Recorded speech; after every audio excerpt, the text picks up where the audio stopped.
The head, the tail, the whole damn thing.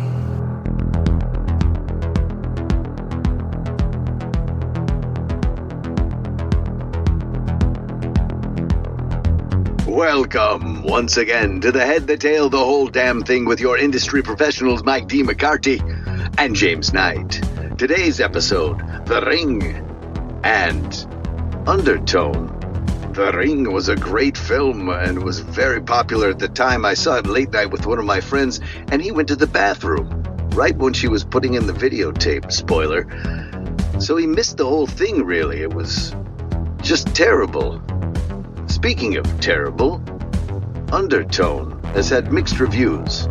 I don't know if I need to see it. I feel like it's not up to par, not up to snuff. I mean, it's not snuff. Never mind. Go ahead, fellas. I'm a little tired today. I don't know why. Me too. It's not our normal recording day. It's a Friday, and it's been a long week. Yes, and I'm not in my usual location either. We should talk about the elephant in the room right off. Is that curtains behind you? What's going on? No.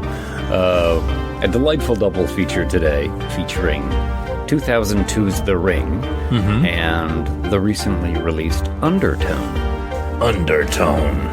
And I think we just got to address right off the fact that Undertone, without any spoilers, involves a podcaster who is staying in her family's house while her mother is in hospice. And coincidentally, I am also at my family's house doing my podcast while my stepmother is in hospice. So this is a incredibly bizarre twist. Very bizarre, actually. Fate right now that has brought us to this moment. I wasn't going to say anything, but since you brought it up. No, I got to say something because I'm actually recording this in a closet right now in my house so I can get a little privacy. Yeah, when I realized you were going on the road and you were going to be in the house there recording, I was like, oh my God, do you know what movies we're doing? And you're like, oh my God, I never even thought about that. I'm like, I know. That's weird. I know. I know. It kind of gave me goosebumps, actually, when I was like, sure. Actually going to be talking about this and doing this at the same time. But yeah. Do you have noise cancellation headphones on? Not as extreme as she does in that movie. Okay. But we'll get to Undertone. First, we got to tackle 2002's The Ring. Directed by Gore Verbinski. Based on the J-horror movie. Kind of started a lot of the J-horror trend there that we had in the early aughties. Yeah, Ringu. And Grudge. The Grudge, Ringu of course. Was the first one, based on a book by Koji Suzuki. And didn't he also write The Grudge? It's possible. I actually don't know that. Let's check that out. Let's go to the internet. We're checking the board. Koji. Show me Koji Suzuki. Ring, Spiral, Loop. He wrote Dark Water. Dark Water, that was the other J-horror movie that they turned into an American horror movie. And Dark Water stars Jennifer Connelly, who they originally wanted to cast in the Naomi Watts role in The Ring.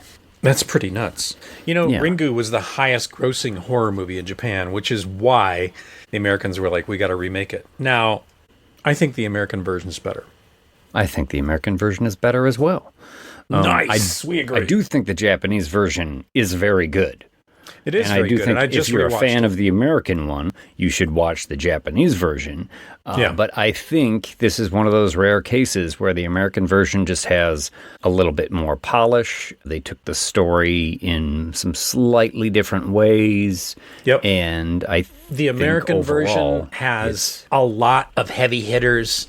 I mean, Gore Verbinski and Naomi Watts and Rick Baker doing the makeup effects. Yeah, Hans Zimmer doing the music. Yeah, it's got money. It's got cool things like the whole movie. They lit it so that the actors would hardly cast shadows, so it would feel sort of unreal. And they got that like blue filter on it, like blue-gray blue-green filter, over everything to give you that off sickly feeling, which is cool. Those are all fantastic touches from the American version that are not present in the Japanese version. But the Japanese version is very good. Yeah. And I think there's some people out there who would definitely argue that point and say that the Japanese version is better. But Send us an email to thewholedamnthing13@gmail.com and tell us we're idiots. Fucking don't even like the original Japanese version. That's not what I said. But there is plenty to talk about with The Ring. And so I did prepare a little synopsis, a little write-up of this one. That you're going to direct out of a closet there? Yeah. If this is your first time listening to us, just know that with the older film, you've had 24 years to catch this one. Yeah. So we're going to spoil the whole damn thing right out the gate here. Yeah. For the newer release, we will take a break and we'll do a spoiler-free version of that first. So you need not fear if you have not seen Undertone. But if you haven't seen Ring, buckle up because we're going to go through the whole thing. Now, I saw this in the movie theater opening weekend when it came out. Yep. And me too. Was blown away. I had not seen Ringu.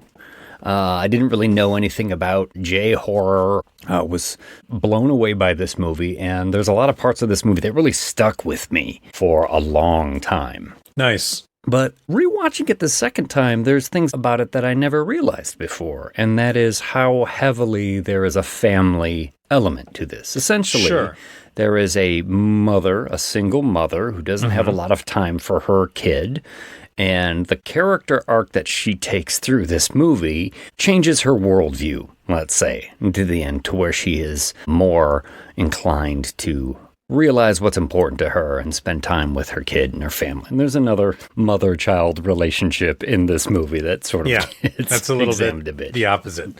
Yeah. But in regards to it being about family, the Whole Damn Family Channel presents The Ring. Think your kid suffers from too much screen time? Just wait until they see The Ring. It's a mystery with a supernatural twist as curious journalist Rachel discovers a strange videotape with a surprising secret. Anyone who watches it has just 7 days to solve its puzzle. With time ticking, she follows a trail of clues, uncovering a touching story from the past and racing to protect the people she loves. It's a thrilling, fast-paced adventure full of suspense, heart, and a, dash of the unexpected. Well done. Don't miss The Ring tonight at 7, followed by the Slash Bros Funhouse presentation of Cannibal Holocaust at 10. So, Mike, are you tuning into the Whole Damn Family Channel presentation of The Ring, or are you changing the channel? I'm definitely tuning in because I fucking love The Ring. Set your fucking DVR, folks. Yeah. I'm going to TiVo The Ring. This movie is really good. And I hadn't seen it in a really long time. And I was surprised at how much I re-liked it. You know what I mean? Yeah. It's well done. Mm-hmm. It's creepy. I think it's actually pretty scary. I do too. This movie holds a special place for me because it's one of the few scary movies that has actually scared me as a grown-ass man. Oh, nice. Like, I saw this when I was, 25 maybe, somewhere around there. And there's shit in this movie that fucking bothered me for, weeks. Nice. And we can talk about it when we get to it. I think pretty much anyone who knows this movie or has seen this movie knows certain parts that I might be referring to. Yeah. I'm also in a closet right now, and I got to tell you, it makes me feel a little bit uncomfortable even mentioning it. I'm waiting for something to fall out from behind you, like, yeah. No me gusta. But yeah, this movie really stuck with me. And I remember buying it as soon as it came out on DVD and showing it to people. And it also made me realize that, you know what? What scares me or what scares you is different for everybody. Because I had friends I showed this movie to, and they're like, I guess so. And I was like, what? Are you fucking kidding me? Yeah. And they were like, no, I guess. It's kind of a dumb concept. And I'm like, I mean, it's a cursed videotape. It's fucking stupid. I'm like, And I look at Rotten Tomatoes, and this movie does not have a great score. Doesn't it? Really? I mean, it's 72 on Rotten Tomatoes with the critics, but the fan score with this movie is 48%. Wow. And that that's I the can't original believe. Ring, huh? Yeah. Well, original American version. Yes. That's wild. This to me is so well done and continues to be a scary movie. Yeah. Like you said, so many heavy hitters in this, not just from the acting standpoint. Gore Verbinski would go on to do like Pirates of the Caribbean and obviously helmed some very big movies after this. But the Rick Baker effects, you fucking kidding me? Yeah. Hans Zimmer score? Like you got to have a great, score. You've got one of the best at the helm there. Yeah. No, I think this movie hits on all fucking cylinders, and it's a classic, and it should be a classic. Yeah. And this should be a must-watch for people. And I started thinking, because people ask me all the time, well, what's a scary movie I can watch? And I'll always say something like, have you seen The Descent? Because I think The Descent is scary. It's claustrophobic. It's got some cool shit. It's got some cool surprise scares that the first time you see it is pretty creepy. And I would totally add The Ring to that list. Oh, yeah. Well, let's just jump into it then and start breaking it down because there's some great effects I know I want to learn a little bit more about. And so let's dive into it. This one starts out in the blackout with the sound of rain, and water is a motif that plays over and over and over again in this movie. It's tied into the central mystery at the heart of this thing, and also it's constantly raining. It takes place in Seattle, so that helps, but it's constantly raining. There's a lot of water. There's scenes that take place on boats. There's not enough coffee to take place in Seattle. There's not enough coffee. Or dudes in flannel that are just like, oh man, fucking band. I'm a bass player. Not enough homeless musicians. Yeah. We're playing the Perkin Pot on Tuesday night. It's 10. I know it's late, weeknight, but cool if you can make it cool. We get the exterior of a house, and there's a couple of teenage girls in there. Both of them are dressed a little bit like Japanese schoolgirls. This is a deliberate nod to the original. They've got like the skirts on and white button-up shirts. One of them, I think, still has a blazer on, and they're talking, and they jump right into it. One of them's like, have you heard about the cursed videotape? It's like a woman's nightmares. And then after you see it, there's like a phone call and it says you're going to die in a week. And the other girl is like, wait, what? Who told you about that? Yeah. All serious. Amber Tamblyn. Amber Tamblyn. What a name. I love that name. Amber Tamblyn, private detective. Or wearing like flowing scarves in the Fleetwood Mac tribute band. Amber Tamblyn as Stevie Nicks. But Amber Tamblyn gets all serious, like, who told you about this? Where did you hear about this? And the girl's like, oh, somebody from the other school. And she's like, I watched that with Josh last week. You were with Josh last week? Oh my God, Josh is so stupid. Oh, you slut. And there's a little bit of playful back and forth, and Amber Tamblyn even fakes like choking out, like, I'm going to die. Yeah, like it's been 7 days, looking at the clock and then faking dying. Yeah. But when the phone rings, she gets a worried look on her face, and her friend's like, wait. It's true? Seriously? And the phone continues to ring, and they make their way downstairs because this is 2002, so not everyone has cell phones. That's we got right. Landlines, and we develop film from cameras. Yes, we do. That was one thing These are I was all also important aspects. acutely aware of in The Ring. It's like, wow, look at the size of these TVs. And videotapes and no cell phones, and you got to develop your film. This is like the very last stand of all this technology. It is. I could movie. see some Gen Z or Gen Alpha watching this and being like, I don't understand. Yeah. What is that? But the phone continues to ring, and they go downstairs and answer it, and it's James Woods. He's like, Amber Tamblyn, let's get it. How old are you? Leave me alone! No, it's not James Woods, thank God. It's not nearly that horrifying. It's just Amber Tamblyn's mom. Oh, okay, that's right, Mom. And Becca's like, ask her where she keeps the Vicodin. And then her friend wanders off to take a giant dump, I guess, because we will not see her again. Wanders off to take a giant dump. I believe it said that in the script. Where does Becca go? Because Becca disappears. Amber Questions Tamblyn, from the Ring. Where does Becca go? Whose name is Katie, I think. Amber Tamblyn is Katie. She hangs up the phone from her mom, and then the TV in the other room just turns on. Becca, what are you doing? She goes in there and grabs the remote and turns off the TV. Becca, where are you? Becca? And then as she starts to leave, it comes back on again. The TV turns back on. That's weird. So Katie goes and she turns it off. And in the reflection of the TV, you see some sort of you see something move behind her. Spectral ripple. Yeah. What was that?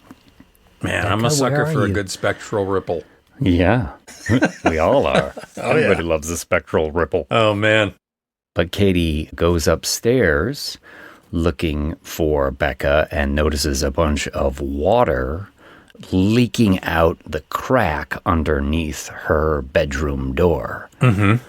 And slowly turns the knob and opens the door, and you see very quickly in her room on the TV a black and white image of a well, and then it zooms in to Katie, and her face gets all sort of withered and blackout. I also want to say, this movie is PG-13, and these are R-rated scares all the fucking way in this movie. To interrupt about the next movie, should have been PG-13.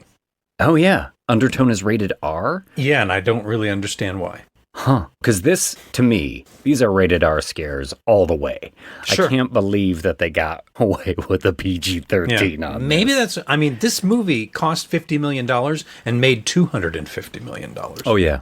Yeah. This was a humongous hit. It crushed. Yeah. And spawned sequels, which are absolute garbage. Absolute garbage. And so, after that withered face, and I think a few little subliminal images, or they flash across the screen really fast. Pounding you with subliminal images. Yeah. If you were able to pause, there's lots of ring imagery, there's lots of circular imagery, even patterns on people's clothes. Yes. They'll have like a spot pattern or a ring pattern or something or something. Or horses. There's horses all over this movie. Yeah, because horses play a big part. Yeah, no, they really, really thought out everything. And I love when a movie does that. Yeah. The art direction in here is every single scene has got something in it that is tying it all together. Everyone on their A game. And we're going to cut to one of the tropes we see in horror movies. I mean, this certainly isn't the first one to do it, but I feel like after we get this creepy kid in the ring, it becomes even more well-worn. He's in school making some creepy-ass drawings, as they are always prone to do, right? Creepy kid drawings, little overdone in movies. Yeah. Yeah. Although what I was saying is, I don't think at this point they're quite as overdone as they have become now. Now I feel like we see them all the time. We do. There's got to be a creepy kid. He's got to have some evil monsters drawn with crayons and hanging up around his room. It's the mad scribble. Where you're gouging the paper and the paper's tearing, but you don't care because you are creating some kind of creepy art. The spirits are speaking through me. Crayola. Crayola backwards. Aola arc.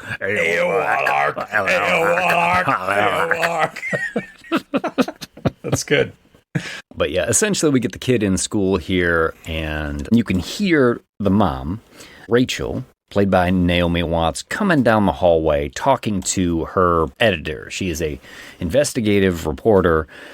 She's kind of yelling at him right off the bat. She has this conversation with the teacher where, okay, maybe mom's a little too focused on her job, and the kid's finding ways to communicate on his own because Katie was his cousin.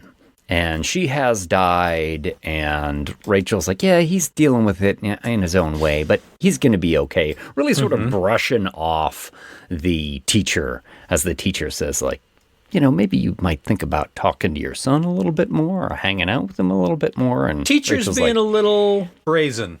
She is being a little, maybe, she is overstepping her bounds a little bit, but she's also not wrong in this instance. No, in fact, this is a movie where you kind of hate the mom because she feels like she's not being a great mom, and the fact that the kid even calls her Rachel is just weird. A sign of their disconnect, right? That her own son refers to her by her first name. But the next day, they're going to head to the wake, right? Katie's wake. Katie was very important to little Aiden, which is the little boy's name, and, the family's around. Amber Tamblin's picture is out. You can hear people being like, well, I've never even heard of a kid this young having a stroke. And how come there's a closed casket? And walla, walla, walla. How come there's a closed casket? Yeah. Trigger warning. I only caught that on the second watch when I had the subtitles on. I was like, we're about to find out. That's right.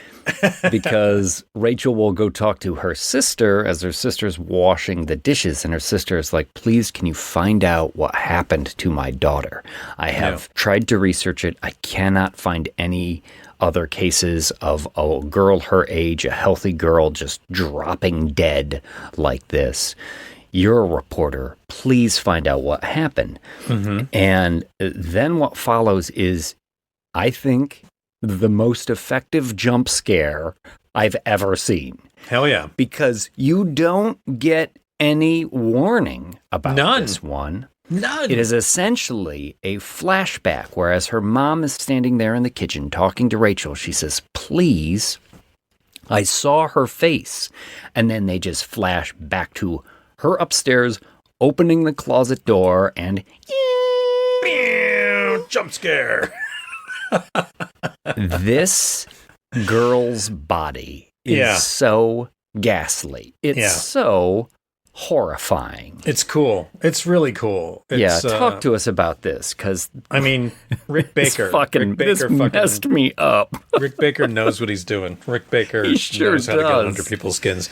A brilliant artist, and I don't even think they went off a live cast of Amber Tamblyn. Because she's huddled in the corner, her skin's all kind of blue-gray, her jaw is dislocated, hanging open, eyeballs rolled back, just sort of flops over. This was a sculpture, a mold, a full silicone and foam body, punched hair, painted, and it looks fucking so cool. And shot as like a little insert on a little fake 3/4 wall of a closet to get like a pop of just that. And Rick was one of the people on set making sure that it looked perfect. But yeah, anytime someone comes to the studio and they talk about like, oh, we're going to have a jump scare, we need the body to look like blah.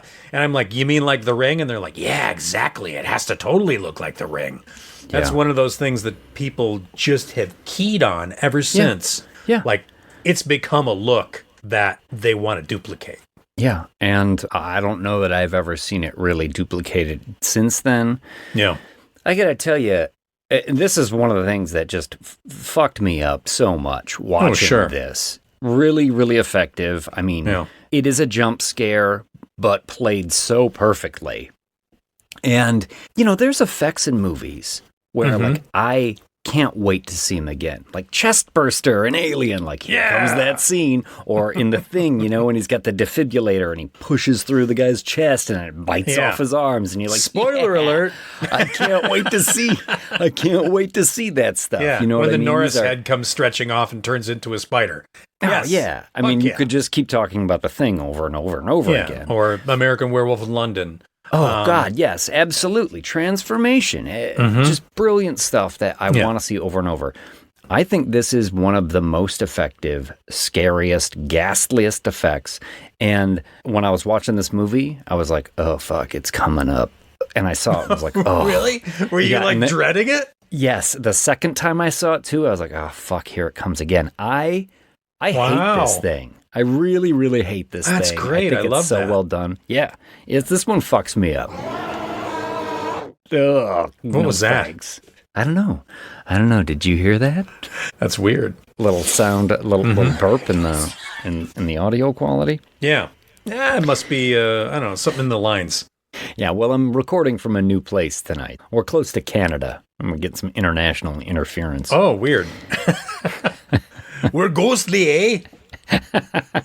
Hope you like Olympia beer. Ectoplasm made of maple syrup.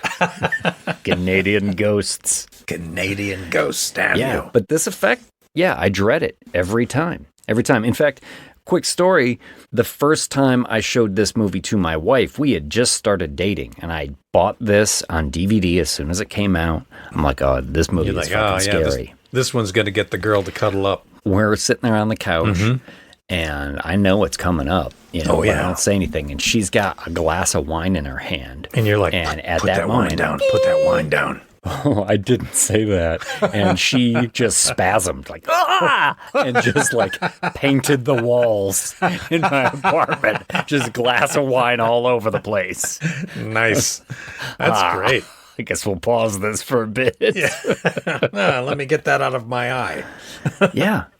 I mean, but what can you say? It's Rick Baker, one of the masters. And I think this is an absolute A-plus effect. I can't say for the amount of work that he did on it or what went into it. I just know that it was a sculpture. I'm pretty sure he sculpted it. Obviously, somebody else would have molded it and run and seamed, and he probably painted it. And I don't know if he did the hair work or not, but he was heavily involved in it. And there are other things in this movie, too. You know, not all of it made the cut, and not all of it you get to see that much of. But, you know, I mean, the Samara makeup is pretty intense as well. Yeah, that's cool. So, like I said before, this movie is firing on all cylinders as far as people that are on their fucking A game. Excellent. Well, after we get that little flashback of that closet ghoul, Rachel will go downstairs and talk to some of Katie's friends who were there, and essentially finds out that all the kids who were hanging out that other weekend have all sort of died. They were from a bunch of different schools and things like that. Apparently, no one has made this connection yet, but our intrepid journalist finds it out right now. Like, oh, Katie had a boyfriend. What happened to him? Oh, he also died. He was in a car wreck. And Rachel will go back upstairs into Katie's room, and looking through an album of hers, or like a journal that Katie had put together. Right, with some photographs in it and stuff. Yeah, photographs and a bunch of cutouts from pictures that all have the faces sort of scratched out with an ink pen. Yeah. She finds a slip, a tag for a photo mat for some undeveloped film. Which, of course, you know, anyone is just going to be like, well, I guess I better go turn this in. Yes. I mean, that's a little bit of a, you know, I'm thumbing through a book and something that almost seems like a bookmark. I'm just going to decide I'm going to go get this film developed. All right. No, that's fine. Sure. Let's go. But she will get that film developed, and cycling through the photos of all these kids. They're at the Shelter Mountain Inn, someplace up in the mountains in the Pacific Northwest. And it's just a group of kids, like, drinking some beers and smoking some weed and having a weekend at a cabin in the woods. Hell yeah. She flips one of the pictures and then, wait a second. Warbly looking face. What's happening to all their faces? Everybody in the picture has warbly faces on them. What the heck is going on there? I don't know. Huh? It's weird. And she will continue to do her research, finds out all these kids died at 10 p.m. on the same night. Mm-hmm. So this eventually leads Rachel to go... No one has put this together. No. And she does not go to the cops and go, hey, guys, hey, Seattle I discovered Police this Department. really weird thing that's happened. No. I know, I'm an investigative reporter and all. Hey, this plucky reporter is trying to get the scoop. Mm-hmm. And she heads out to the Shelter Mountain Inn. Gorgeous. Pacific Northwest. This is my favorite part of the country. They filmed a lot of this in Washington, in Oregon. I lived there one summer. I know this area pretty well. It's absolutely fantastic. That's right. You were up there for a while. Mm-hmm. And when she gets to the lodge and meets the innkeeper there, he says, oh, yeah, I remember those kids. They didn't pay. They did a lot of complaining about the TV because we don't get good reception up here. So that's why we have this wall of videotapes that you can borrow if you'd like. Yeah. Which is exactly how it worked when I was staying at that lodge. The TV reception was shit, and they did have like a wall of like 300 videotapes. Oh, that's pretty cool. They didn't have your Hunter from the Future like this guy does. He's got some choice little videotapes mixed in there. Yeah. Does he have Ice Pirates in there? Probably. Yeah. Ice Pirates. He's got a copy of Marathon Man that he recorded off TV. He's got Space Hunter Adventures in the Forbidden Zone still in the shrink wrap. Yeah. Nobody's watched it yet. He's got Deathstalker 1, 2, and 3. Yes. Deathstalker 1 is well worn. The others, not so much. Especially all the parts with boobs and Deathstalker. Yeah. It's so worn out. You got to adjust the tracking.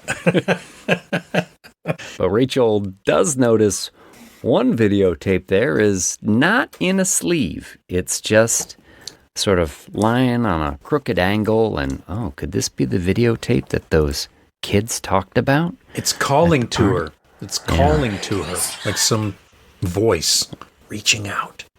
You know what? I'm a little tired. I'm going to take a nap. I'll take cabin 12 just like they had. He's like, oh, okay. Hope you're going to pay. There are some deleted scenes on the DVD, and including this innkeeper. At one point, he is killed as well, and Martin Henderson finds his body in the canoe. That does not happen in this movie. They don't give you... Yeah, it doesn't happen in the Japanese one either. But it makes sense that this guy would die after taking the videotape. But Rachel heads to cabin 12. She finds the VCR there, pops in the tape, and weird sound design, and then you get this fucking bizarro movie. Yeah. Movie? It's hard to call it a movie. Yeah. Art house garbage. Yes, art house garbage, but it does succeed in making me feel uncomfortable, especially the first time I watched it. I was like, what is it like? Is it fingernails being pierced with nails and... Yeah, close-ups of maggots. That turn into like a pool of writhing bodies and other things like chairs and ladders and flies and trees. Woman brushing her hair in a mirror. Things that you will see referenced at various points throughout this movie. A full bag of Doritos, but you open it, it's really only half a bag of Doritos, and you're like, oh my God, that's weird. This is cursed. You also see the ring in... Yeah. The titular ring in there as well. Sort of like the old titular ring. You've seen a lot of the titular ring at this point, especially if you're watching the old Deathstalker. You're Hunter from Future. The titular ring. But her pupils dilate. And then ring, ring, ring, ring. Yeah. Phone rings. At this point, she's heard about the phone ringing, right? Yes, because the kids at the party said, it's this tape that kills you, and then a phone rings and tells you. So what if you don't answer? Well, she doesn't a few times later in this movie, and it doesn't seem to matter. Yeah, well. She even deletes the voicemail. At one point, you see, Samara left a voicemail. Which means that Samara waited for the whole outgoing message. Yeah. And then the beep, and was like, 7 days. Okay. Yeah. Theoretically, that is what happened. Yeah, sure. She's just waiting and waiting. Dun, dun, dun, dun, dun, dun, dun, dun, dun, dun, that was it. You just got to put Samara on hold. Yeah. She'd be stuck in an endless loop. But Rachel picks up the phone, and there you get 7 days. Yeah. And, she is instantly worried. Uh-oh. Yeah. What did I just watch? What is this all about? This doesn't seem good. And this is when we start our countdown. Thursday, day 1. You get that title on there. This is also a motif that runs through the film. It's one of the first things I think her little boy Aiden says, we don't have enough time. And she's like, what do you mean? He's like, before we die, we don't have enough time. Mm-hmm. And that is something that this movie is somewhere in its messaging trying to touch on. Like, what do you do with the time that you have left? So we're at day 1, and she has invited Noah over. Noah is Aiden's father, but they are not together. Noah he runs like a recording studio or an editing studio. He's a professional AV nerd. Mm-hmm. And she has brought him over to check out this tape. And she has explained, like, look, all these kids died. They all watched this tape. And he's like, it's very cool. Skeptical. I'll check it out. Whatever. I don't care.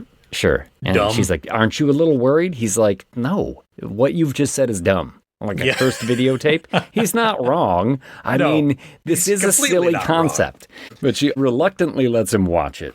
Mm-hmm. And she goes out on the balcony. She doesn't want to see it again. Looking across she lives in a high-rise apartment, looking at the other apartment building with all the big, wide-open windows. Yeah, there's some good shit going on in those windows. There is, including a little tip to Alfred Hitchcock in there. Yeah, rear window guy. There's a dude in a wheelchair with his leg up, and he's got binoculars on the sill. Yes. Yeah. Pretty neat. And he's actually watching like a Formula One race, which I think James Stewart was filming a race when he broke his leg in the movie. Oh, very good. Very good. Mm-hmm. One of the other apartments also has some sort of Japanese soap opera on it as well. So another little nod to the earlier movie. Nice. This has been a voyeuristic, what are my neighbors doing minute. It's okay. It's okay. You know, if you want to do that, it's okay. Just don't tell anybody. But Noah comes out onto the balcony. She's like, well, what'd you think? He's like, it's a little pretentious, student filmy. Like, eh. Yeah. He's like, it didn't scare you? He's like, no, not really. I'm sorry. I don't know what you want. She's like, well, I need to know more about it. Can I swing by your place maybe tomorrow and you can take a deeper look at the tape? Sure. I guess so. And so she'll go to work later in the day and she makes a copy of the tape. Now, let me pause you right here because I have a question that might be a flaw. Does the phone ring? Yes, the phone does ring. In the apartment after he watches it. It does ring, and she lets it go to voicemail. This is exactly what we're talking about. Right. She lets it go to voicemail. So he was just like, I'm not answering that. No, I think he says, are you going to answer it? Because he's in her place. And she's like, no. It goes to voicemail, and then after he leaves, she deletes it. Gotcha. She does not listen to it. Hi, this is James down at the street. I need you to let me in because I've got an Amazon box for you. Hi, this is Samara. I wanted to talk to you about your car's extended warranty. No. Friday. Boom. Day 2. She'll take the copy of the tape to Noah's studio, and this is where he's like, well, this is weird because it doesn't have any, I forget what the technical term is. Time code. The time code on it that would tell you who made this or what device it was originally copied on. He's like, it's a little bit like being born without fingerprints. How did this even come about? But she kind of leaves his studio in a huff, right? Because his assistant comes in. It's Abby from NCIS. Oh, yeah, I guess it is. Yeah. Looking not like Abby from NCIS. No. Not dressed like palatable diet goth. So all of our conservative family members can be like, normally I don't like girls with blue hair, but on her it kind of works. She's got the pigtails and the black lipstick. Normally, I'm not a fan. She really gives it to Gibbs. Or whatever his name is. Oh, no, we just pissed Mom off. Oh. She's going to come after us for that one because she loves NCIS. Shit. But the next day, Saturday, day 3, Rachel is in like the lunatic asylum or the sanitarium. Or I was going to say, I'm not sure you're allowed to say lunatic asylum. Is it sanitarium or sanatorium? Which one is it? I'm never sure. If Metallica is correct. Yes. Sanitarium. You're right. Thanks, Metallica. Okay. But Rachel is there to interview Becca. Finally, Becca's gotten out of the bathroom and she's gone insane. And Becca, I guess, found Katie Tamblyn in the closet. And listen, if I had found that shit, I would have checked myself into the hospital too. Becca can't look at a TV. Becca has to be shielded. Yeah, they're walking her down the hallway with the screen next to her. Rachel's like, how did she die? I need to know. And Becca says, she'll show you. And grabs Rachel's hand and just sort of moves her fingers so that there's 4 fingers out. 4 days. Mm-hmm. And this is one part of this movie where I'm like, how do you know? This work? How do you know? Are you getting nightmares? Is Samara talking to you? This seems just like creepy for creepy's sake. I don't really understand this part of this movie. And there's other parts of this movie I don't understand. But this one just seems a little thin to me. Yeah. No, you're right. But when Rachel was with Noah, she had been trying to adjust the tracking on the videotape because she thought she could see something at the edge and ended up kind of snapping something off, or the machine sputtered before she left in a huff because Abby from NCIS showed up. So now Rachel has taken the tape to, I guess, the newsroom. They have like a big analog tape editing machine that the gal there is like, you can take it right to the edge of the tape on this old gal. She'll get you whatever you need. And Rachel's able to... I don't know that this is a thing. Is this a adjust thing? The tracking beyond the regular bounds of the tape and sees, there's more extended past the sides. It's like it was shot in widescreen, but you're only seeing the pan and scan version. Yes. Samara put it on pan and scan when she created the videotape. Yes. And she is uncovering the outer edges of it with this big editing bank, essentially, and finds a lighthouse on there. Boom. Oh, look at that lighthouse. Hits a button, prints out a picture, and she prints out a picture of the mysterious woman that she saw combing her hair on the video. And also, as she's adjusting the tracking, one of the things on there was the fly. A fly. Yeah. And as she's adjusting it almost looks 3D. Frame tracking of the fly, it's buzzing a little bit, and she reaches to the screen and she just plucks the fly right out of the screen. Which is pretty cool. It is fucking cool. And then the assistant who was there with the editing bank a few moments ago comes around the corner like, oh, did you need some help? And Rachel's there looking sort of flummoxed at how did I just pull this fly off the screen? And her nose starts to bleed a little bit. Oh, is that something behind me? And it was weird. Yeah. Jesus Christ. You're gonna give me a fucking heart attack. The other thing is that my daughter, because of my Japanese stepmother, my daughter is really into Japanese stuff right now. And all it will take is her poking her head in through the closet door right now with her fucking long, dark hair to send me through the fucking ceiling. Yes. Good God. You're right. Oh, you got a little something. You're bleeding there a little bit, huh? Oh. Sunday, day 4.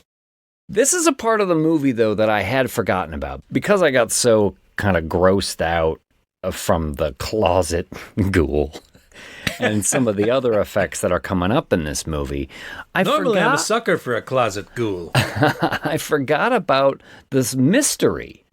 This is essentially like a ghost story, right? Sure. And they're unraveling a mystery. And this whole thing, as we're going day to day, is just Rachel as the reporter uncovering little bits about a mystery. Here she's in a library, essentially figures out where the lighthouse is from, figures out who this woman is that is in the videotape, whose picture she printed. Yeah. It's Anna Morgan, figures out what island she lives on. She's part of an equestrian family, a horse breeding couple, and will make plans to go to that place. Apparently, Anna Morgan had some sort of mental breakdown and committed suicide. Yeah. Now, in the creepy video, she had seen the woman sort of plummet off a cliff. I heard that too. Yeah, what was that? I think that was Bear. I don't know what he's growling at, though. So Rachel is cracking the nuts of this mystery. Finds out. Whoa, take it easy there, kid. Yeah. Not interested. What happened to Anna? And she's been writing all these notes down. And then she looks down and she realizes that all this time she's been writing these things down, she has subconsciously scribbled out Anna's face on the printout in the same way that Katie had done to all the pictures in her book and that she had seen. It's just long black vertical scribbles down the face of Anna Morgan here, which is cool. I didn't realize it the first time, the first couple times I'd seen it, or I'd just forgotten that it very much matches up Samara's hair when you see her in the end. These long scratches down the face are a lot like the hair that covers her when you see her in the end. Monday, day 5. Noah is going to get on board real quick. He has been a skeptic, but when he's going through the convenience store and he notices on the closed circuit TV that his face is all blurred out now, he is going to get freaked out and decide like, hey, Rachel, I think you might be onto something with this whole cursed videotape. So he's going to start helping her essentially from this point on. I like that the woman at the cash register in the store just goes, "You're going to die. You're going to die." Yeah. Because he had bought a pack of cigarettes. So Noah sees that at the convenience store. We cut over to Rachel, who is at home, and she's talking to, I think, her sister on the phone. She is going to go check out Moisco Island, I think is where the Morgan horse farm is. She's going to do a little bit more investigative reporting, but she needs her sister to watch Aiden for a little bit. And as she's talking on the phone, she starts to choke on something.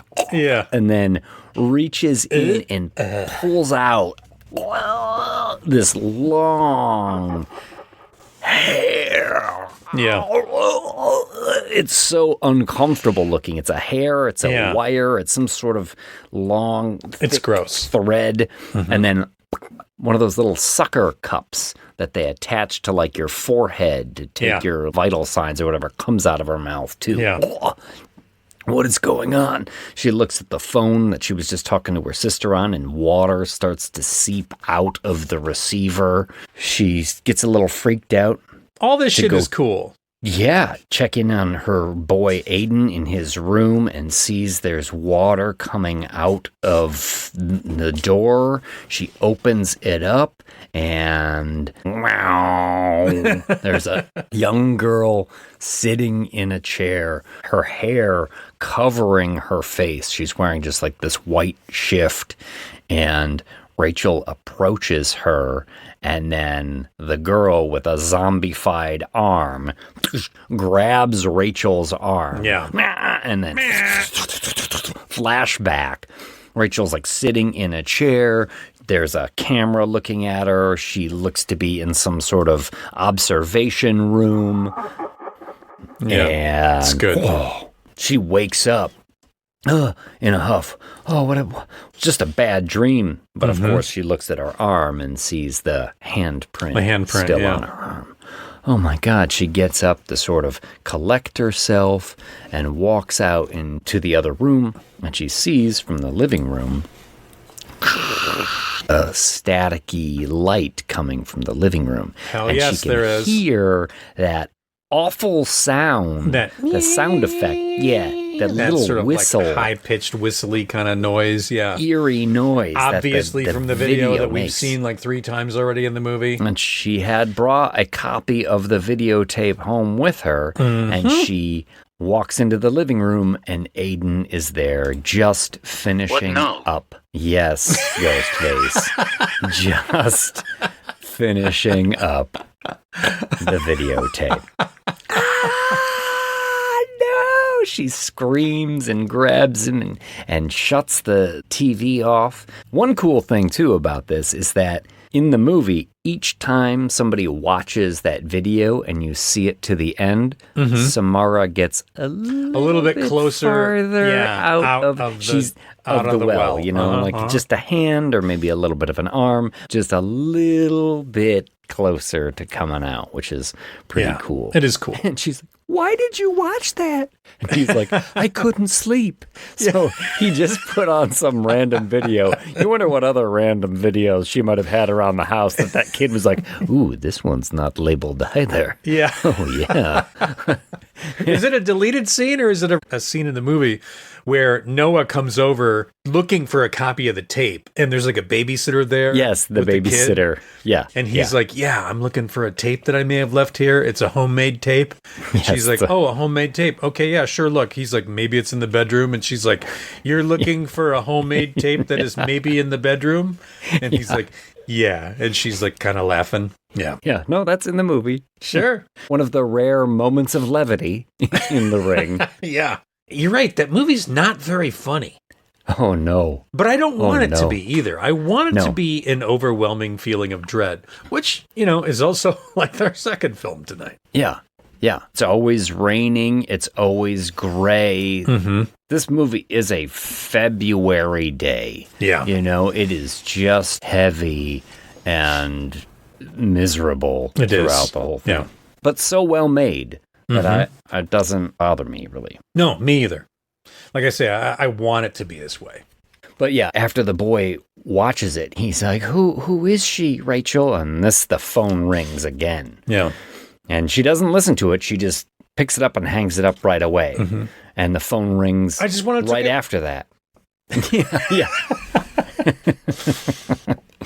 But when the phone rings again, she picks it up and she's just like, leave him alone. But it's Noah. And she's all freaked out. She just says on the phone, he watched it. Who watched it? Our son. Dun, dun, dun. Oh. That's a good moment. Boom. Tuesday, day 6. It's good. It's a good ticking clock in this movie. Really good. Rachel and Noah are going to drop Aiden off at the sister's house while they go to Moscow Island to do a little sleuthing on their own. They're going to have to split up because they don't have a lot of time. So he's going to go check out the mental hospital where Anna Morgan was a patient while Rachel goes to check out the actual Morgan homestead. Yeah. Mm-hmm. Yeah, so she gets on the ferry boat, and he's like, all right, I'll check in with the hospital. And on the ferry boat, this is when we get Grace's favorite part of this movie. Yes. Horse scare. This is an intense scene. It really is. This is a wild, intense scene. Yeah. It's wildly original. Mm-hmm. Like, this is not the kind of scene you get in just some cookie-cutter horror movie. No. It's a lengthy scene, too. Yeah. Sees a horse trailer, and she goes up and... To touch the pretty horse. Yeah. Now, we've seen, I think, flashes of a horse's eye maybe in the video itself or just in sort of the subliminal parts that have flashed through the movie. In both we've seen it. I think we've also seen horses wash up on shore. In the video. Yeah. Yeah. But she approaches the horse, and the horse gets spooked a little bit. And she's like, whoa, no, it's okay, it's okay. Listen, if you spook a horse, just don't back the fuck away, lady. Don't be like, oh no, it's okay, I'm not going to hurt you. I'm coming at you one more time with my hand open so you can see I do not have a weapon in this hand. Just stop. Pull up, Maverick. Yeah. Get the fuck out of there. Come on. What are you doing? Stop it. Because really, she does spook the horse like 3 times before it pulls the, not the bit, but... It's got like a lead rope attached to its... hooked onto the inside of the trailer. Yeah, and it jerks it out of the wall and then starts kicking the door to pieces until it knocks the door down. And then, now she's like, oh, somebody help. And I'm like, lady. Is there a horse guy around that could help right now? Lady, you made this happen. Yeah. Kicks out the back of the trailer. Yeah. And just runs out onto the ferry as the ferry's just like in the bay now. And this horse is just tearing ass around here. A car? Oh, yeah. It smashes. You get, I think, an interior shot as the horse's hooves just smash the windshield and it goes over the car. People are trying to sort of corral it. Yeah. This horse is just spooked, running around, and then eventually starts barreling towards her.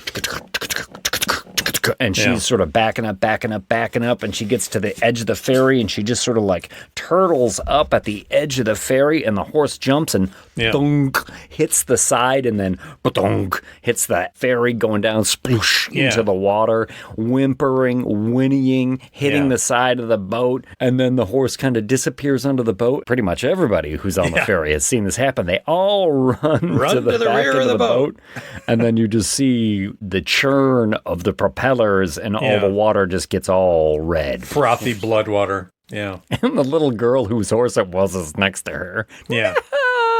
Yeah. Pretty fucking horrifying. Terrible. Yeah. Absolutely terrible. It is. And like I said in the Patreon content, this is when when we saw it in the theater, and she looked over at me, my wife Grace, and said, "I hate this movie." Yeah. And I was like glancing at my watch and like, oh man, there's so much to go. We're getting to the best parts too. Yeah. Oh, while that's happening, Noah's at the hospital and he sort of breaks into the lower level where the records are, right? Yeah, and I'm thinking, please, let's not have a bunch of puppies down there that are like, that get killed or something, or no more animal deaths for the rest of the movie. No, this isn't the adventures of Milo and Otis. Oh, fuck those people that made that fucking movie. Did we talk about that on the Cujo episode? We did not. Oh, man. That's the most horrifying. It is. That was a fucking Japanese-made movie where they're just like, well, we just need another puppy and a kitten. Put them on a fucking piece of raft and let them go over the waterfall. A fascinating culture, but they have some really fucking intense views on animal cruelty. Yeah, like, whatever. It's fine. It's fine. Get us another kitten. Yeah. That's the 7th kitten. No, we've got more.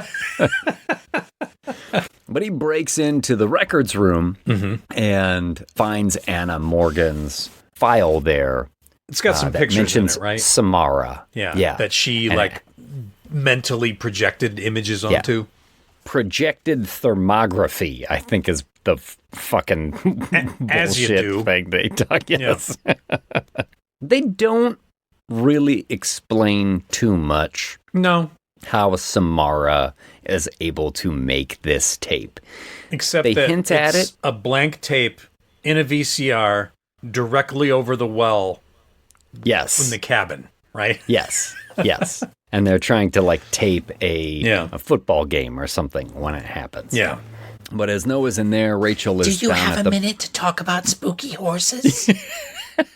What about my mother? But when Rachel drives out to the Morgan horse farm, this is when Brian Cox suddenly is in this movie. Yeah. Oh, Brian Cox. And it's always hard, especially at this period, 2002, to see Brian Cox and not think, oh, here's our bad guy right here. What did you do? Hey, what did you do, Brian Cox? Yeah. You son of a bitch. I knew it was you. Oh, you want to know about the horses? Ba-da-ba-ba-ba. Seems amenable. Yeah. Takes her inside. And when she's in the house, she starts seeing things that she recognizes from the video. Yeah. Oh, there's the mirror. Oh, there's the window that somebody was looking out of. And she's sort of flashing back from that video and to the house here. Very good, creepy vibes. You want to tell me what's really on your mind? As she's asking questions about the horses and Anna. You're not from the Church of the Latter-day Saints, are you? I was hoping you could tell me about this video. And she pulls out the videotape. I think it's a message from your wife. And he is on guard. Where did you get that? Is that the only one? And he becomes instantly tight-lipped about it. He sees her out, essentially kicks her out. Well, maybe your daughter could help. I don't have a daughter. Excuse me? Leave it alone. Okay. Yeah, just kicked out of there. What was that? Getting a lot of that Canadian interference, Yeah. I think. Maple syrup. Well, Rachel gets kicked out by Brian Cox, but she's not going to stay out for very long. Every time you say Brian right? Cox, I just want to laugh. By original Hannibal Lecter. Yes, but she's not original Hannibal Lecter. That's good. She's not going to stay out for very long, as after doing a little bit of sneaking around the house and seeing some other things that are referenced in the video, Brian Cox not too happy about this. Rachel also pulls out a drawing that Aiden had made, and she realizes he's made a drawing of this house. Yeah. And talks to him on the phone, and he says something about, like, she doesn't like the barn. The horses keep her up at night. Yeah. But Rachel goes back into the house. The door's a little open. Mr. Morgan? Mr. Morgan just walks in, nosy fucking reporter. Yeah, come on. Mr. Morgan, and then finds a tape inside the VCR and the TV in the living room. This is a tape that we had just a few moments ago saw Noah was looking for in the mental hospital that was missing. Yeah. And apparently Mr. Morgan has it, and it's in there, and she watches, and it is a interview with little Samara Morgan, Anna's daughter. And sitting on the chair that you see in the video. And in the flashback. In the flashbacks, yeah. They're like, oh, you don't want to hurt anybody, do you? I do, and I'm sorry, and it's not going to stop. And Daddy wants to keep me here, and Daddy cares about the horses and not me. And Rachel's a little bit aghast by this, and then you just see Brian Cox behind her. Cox scare. Sneaking up behind her. You got to be And careful Cox- with Cox sneaking up behind you. Yeah, Cox takes her from the rear, just like bam. Wait a minute, Cox to the took her back. from the rear? Bam, to the back of the head. Yeah. Oh, she's kind of stunned for a little bit, and he just pulls the fucking TV out of the wall. It's never gonna stop. Yeah. You coming back here proves that. And she's a little bit dazed, and she follows him upstairs. And this is the most elaborate suicide. Absolutely I gotta the most give it elaborate suicide. To Richard Morgan, Brian Cox, He's been original planning this Hannibal for Lecter. hours. Oh my gosh! Because she gets in there, the bathtub is full, Yeah. water is poured all over the floor. Yeah. There's all sorts of electrical equipment and wires, all jacked up, just like a tower of electronic devices. Unsafely plugged in items. Yes. Yeah. And he's got like a horse bridle. Yeah. He gets in the bathtub. It's almost got like battery clamps on it or something. Yeah, puts it in his mouth. Yeah. And then she's like, what are you doing now? And then he hits the button on the power strip Yeah. and electrocutes himself. Yeah. Standing in the tub full of water. Absolutely. Could you imagine him prepping for this? Like, I need like another extension cord. Yes. Let me plug this in It does seem here. like he jumped through a lot of hoops, doesn't I'm it? probably going to need a hair dryer, maybe a radio. There's a TV downstairs. I'll have to get that. Yeah, blender. Blender sounds good. Yeah. Better set this one to frappe for maximum effect. Yeah. Here's an old Mr. Coffee. I'll get that out there. That's good. Yes. Here's one of those tiny electronic red dot football games I've got. The 9-volt battery in it. If I hold on to it, that'll be fine. Here's an old Super Nintendo. I can plug that Yes. into the TV. Anna's old vibrator collection. Let me just turn all of these on. It's a Hitachi wand you plug into Yes. the wall. Thank you, Pornhub. That's good. That's good.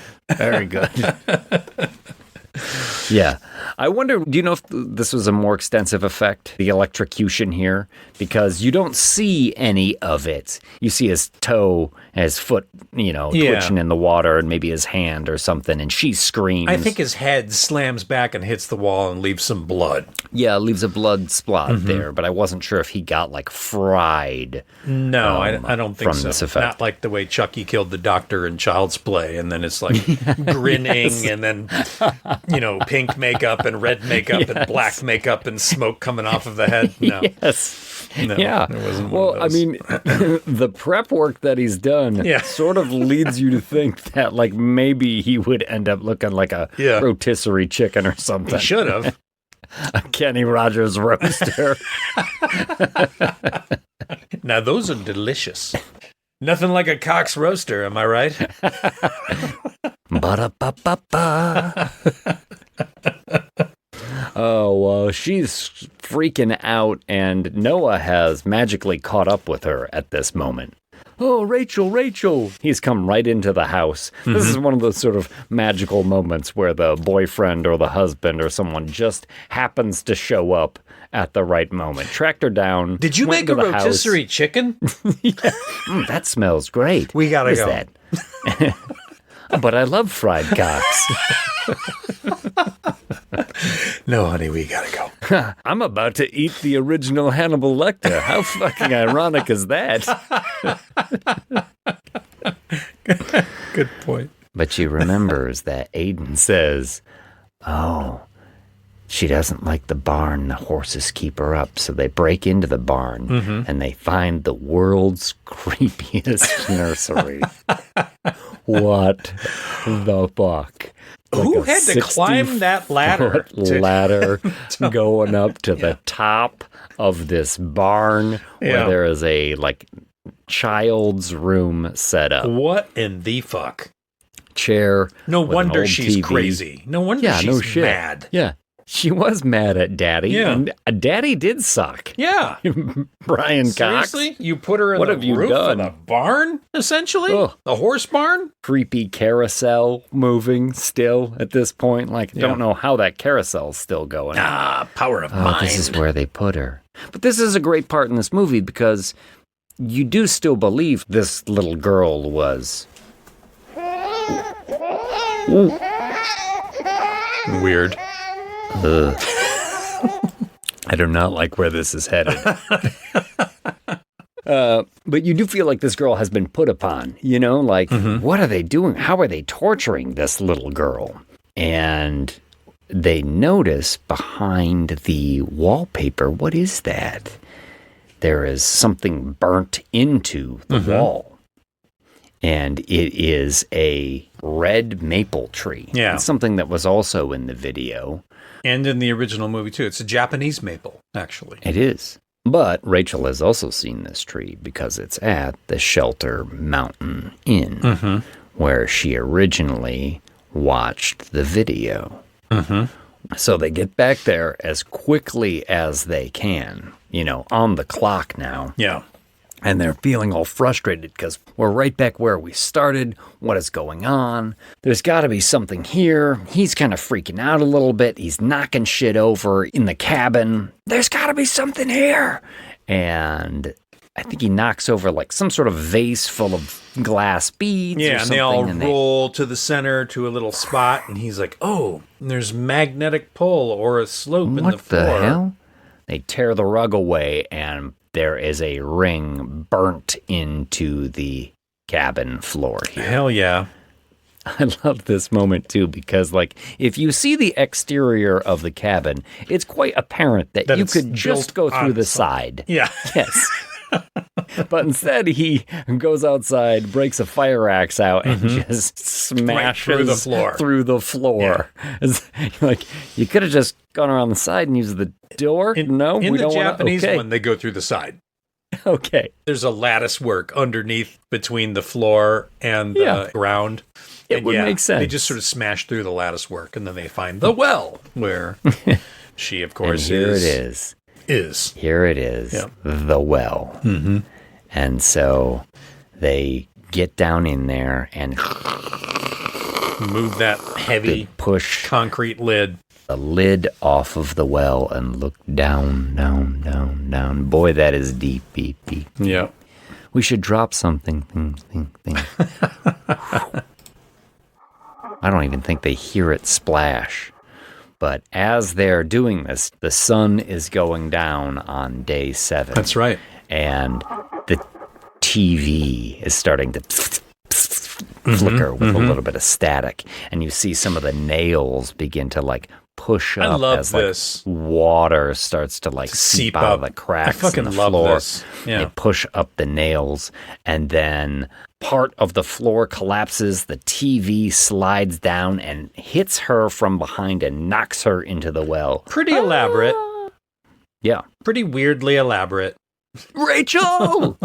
She goes all the way down. And considering that once she's down there, she can stand up and it's only like waist deep. Yeah.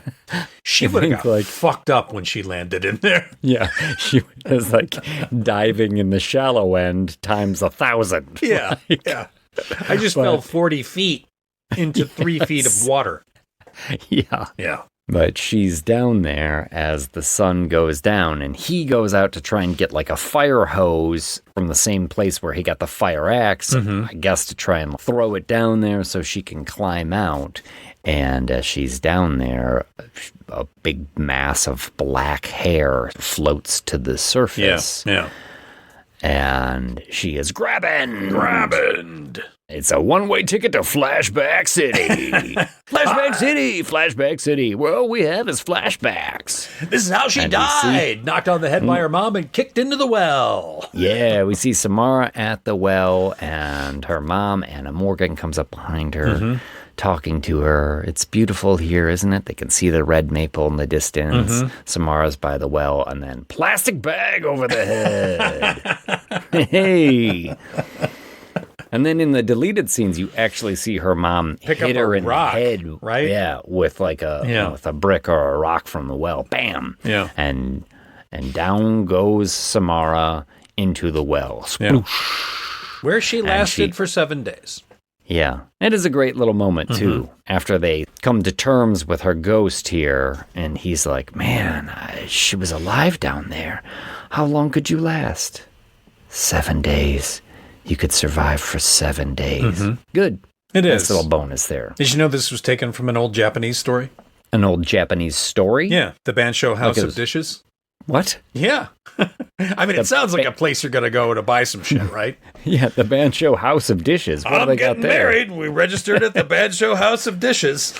You mean like a little girl was knocked into a well and lived for 7 days? No, there was a maid. This is an old Japanese fable, and I believe it's called Bansho House of Dishes.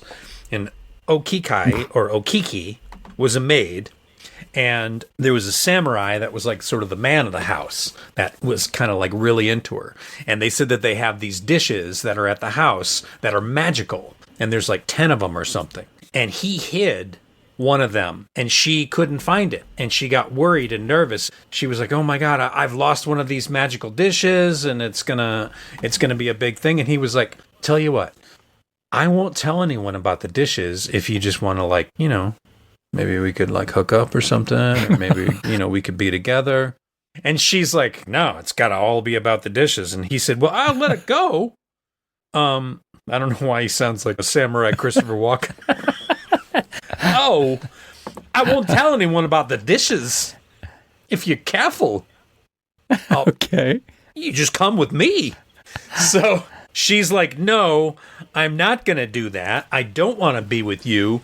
We really got to find the dishes. And he's like, you know what? Fuck you. And he tortures her and he hangs her over the well.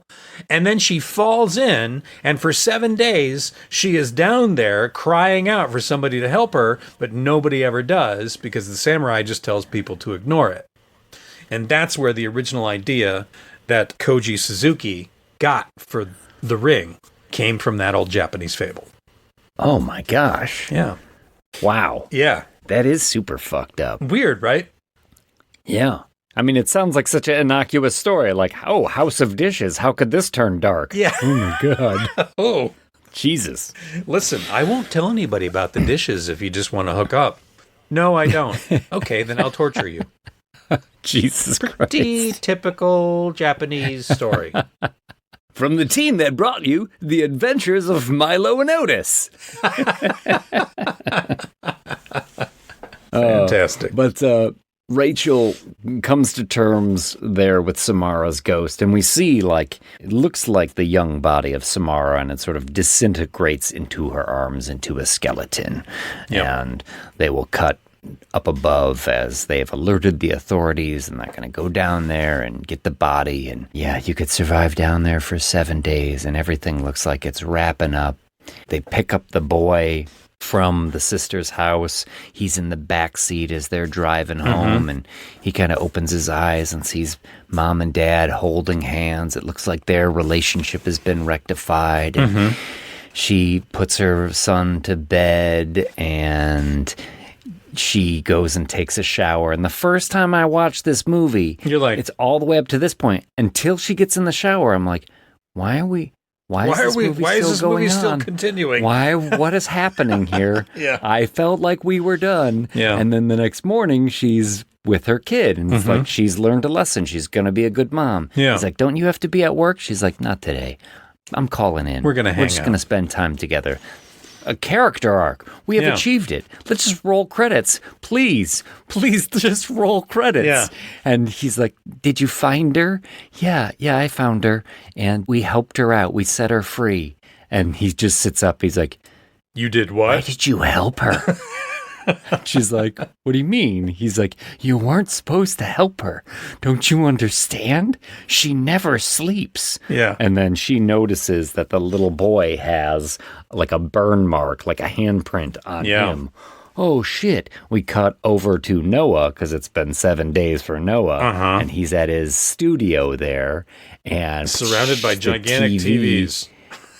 Flickers on. And this is when you get, this is a great scare, too. The first time I saw it, Jesus Christ, it's so wild. He sees the well on TV, and she crawls out of the well, and it looks like they filmed this part in reverse. Yeah. You know what I mean? Like she backed up. Because her hair is over the thing, and the way the hair appears. Even her coming out of the well and approaching the screen, and I think her, like the way she's when she kind comes of out of the TV, that's all in reverse, too. And it looks awesome. And of course, he freaks the fuck out, falls down. Oh! And she's just standing up. Yeah. And she kind of like warps over to him, just sort of like blink, and is like close to him. He falls over some shit. Really good close-ups of some nasty feet. I don't even think Quentin would like those feet. I'll be honest. Those feet, they're all gray and shrivelly and drippy and blackened and not so good. Oh, he's scrambling away, sort of crawling, crab walking backwards to get away from her.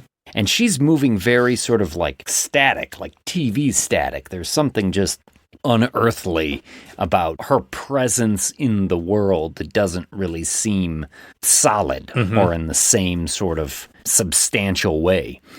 And her hair splits open a little bit, and the camera zooms into her eye, and then to him on the floor screaming, and you see his face start to gray and wither, just like Amber Tamblyn in the beginning of the movie. Ugh, terrifying.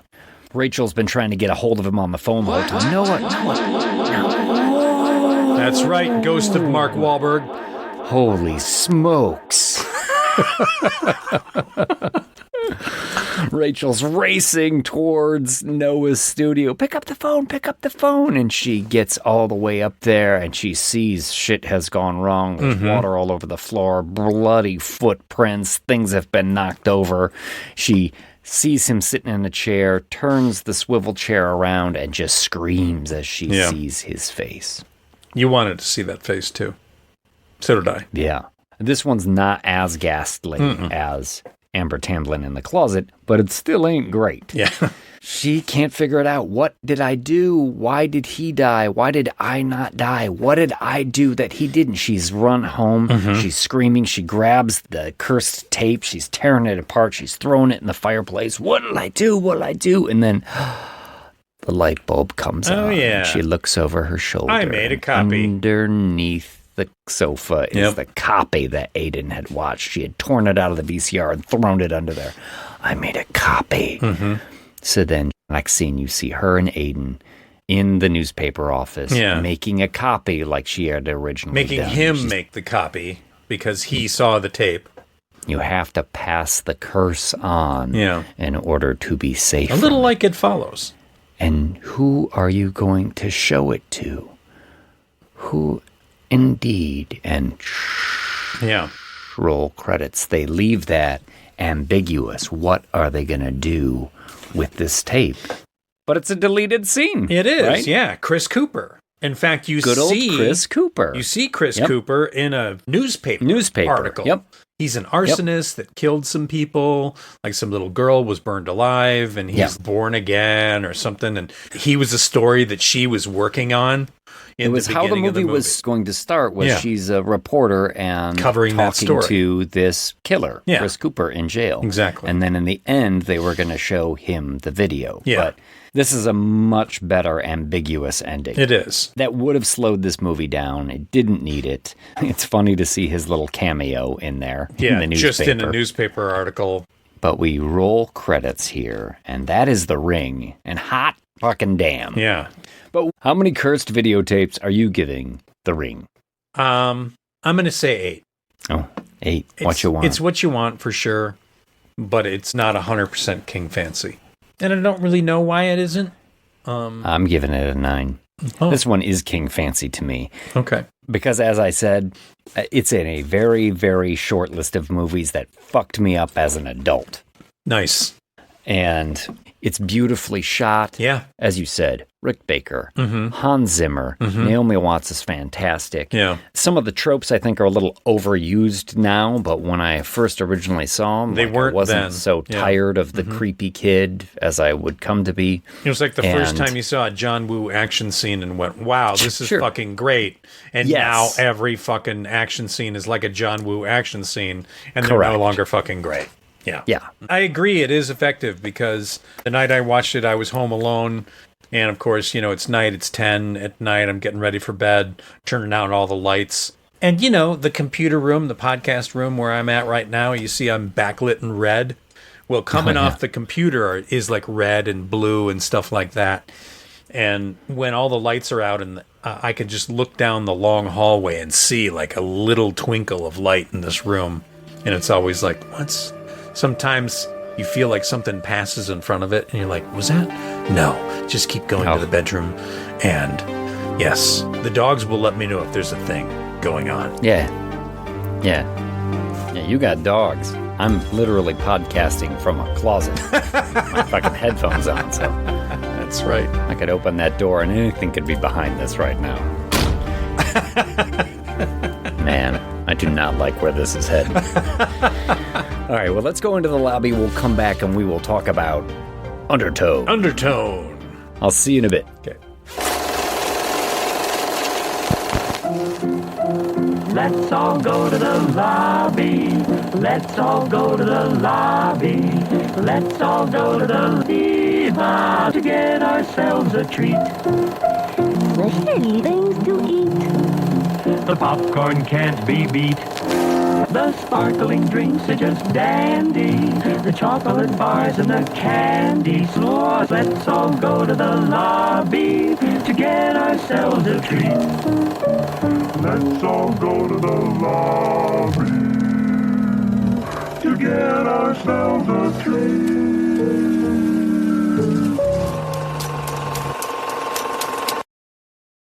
And we're back. I gotta be honest, man. I'm a little on edge right now. I just went downstairs to get a water. I'm not in my regular house. Yeah. It's all fucking dark down there. And as we stated, the movie we're about to tackle has some eerie coincidences with my life in this actual moment right now. And we're just talking about one of my all-time scariest movies in The Ring.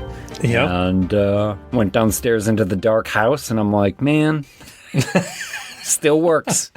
Still works. I apologize for all this. I know. You're going to do it to me, too, I can tell already. I'm in for it tonight. This is good. This is 2026's Undertone. A little festival darling here, right? Yeah. This one has definitely made some waves on festival circuits. A lot of good buzz. And I remember as soon as I saw the preview for it, I was like, let's make it an AV night. Yeah. Let's go. We totally knew the moment we saw the trailer for this, we were going to pair it up with The Ring. I think Paranormal Activity would have been a good pairing with this as well, which is funny. I mean, the director of this is going to do the next Paranormal Activity the next movie. Paranormal Activity movie, and I think that makes a lot of sense after watching this movie. What was that? Nothing. Okay, you son of a bitch. But Undertone, yes, is about a podcaster, right? She is part of a duo of podcasters. They have a podcast that focuses on horror stories or spooky occurrences, paranormal occurrences, and she is in the house that she was raised in, I think, in her mother's house, while her mother is on hospice, dying in the room above. Now, her mother is largely bedridden for this whole movie, and we're almost watching a one-woman show with Undertone. Pretty much. Right? I did not know this going into this movie. I had no idea.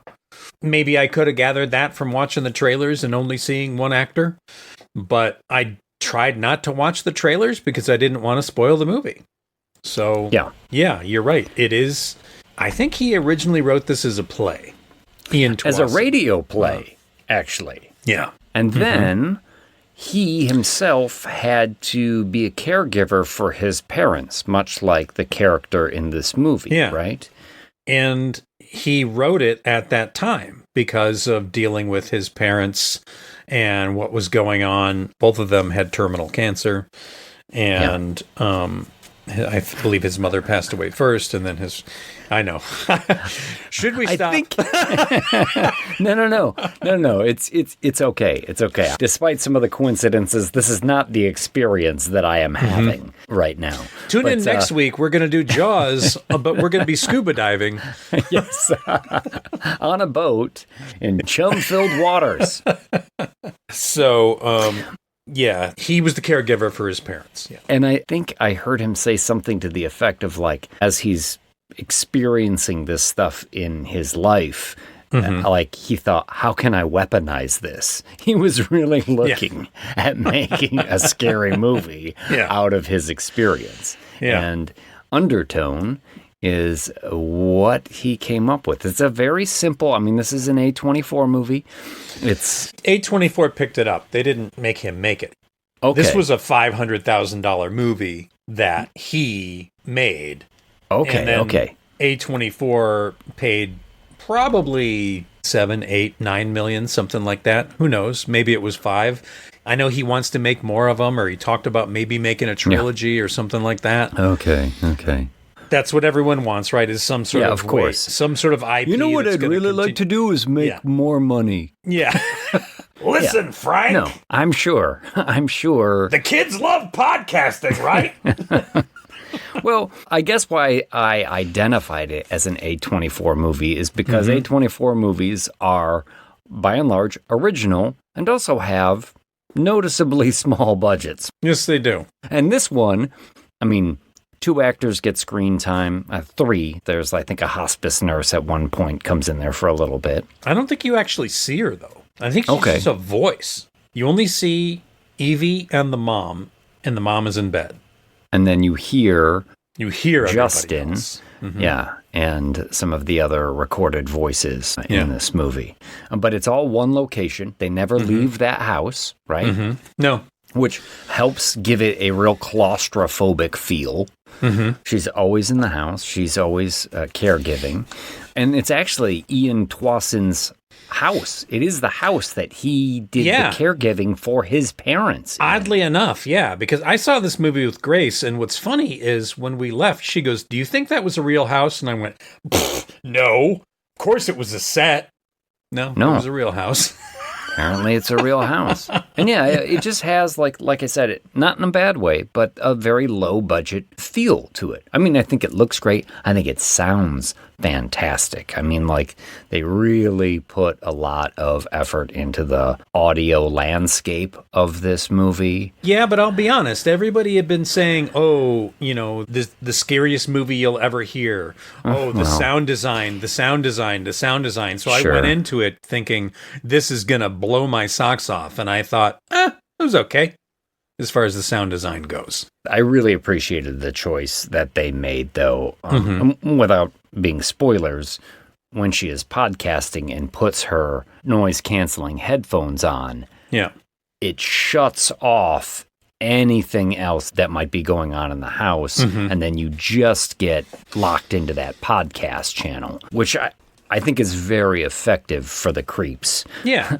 When you say the creeps, do you mean like weirdos that like the movie?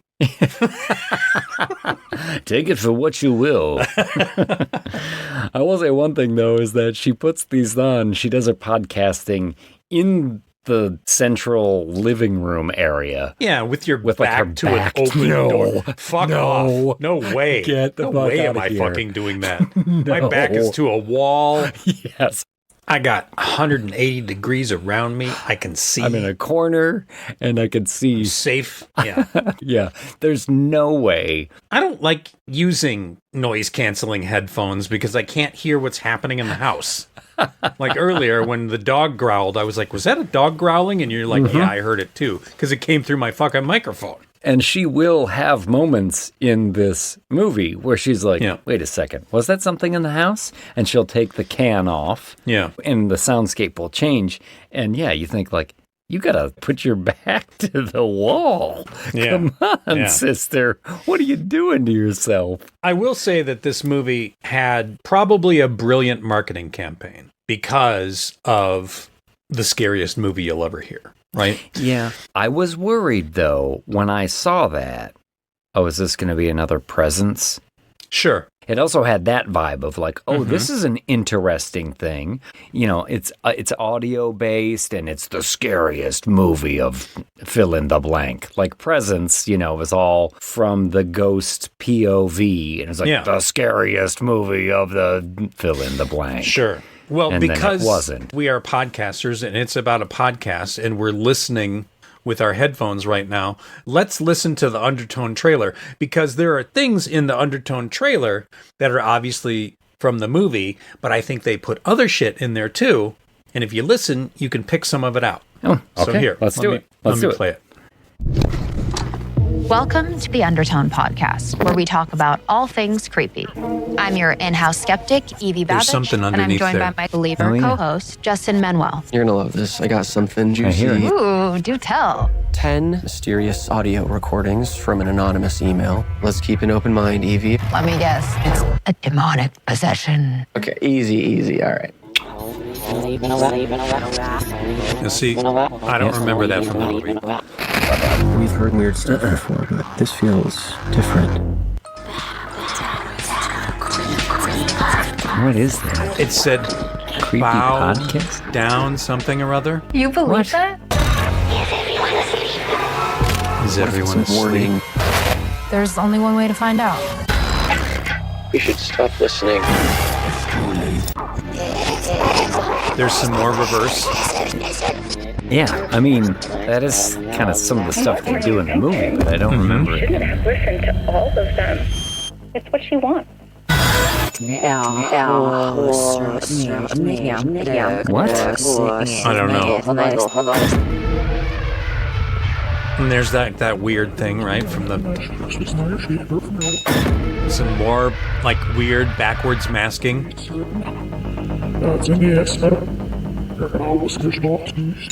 Yeah.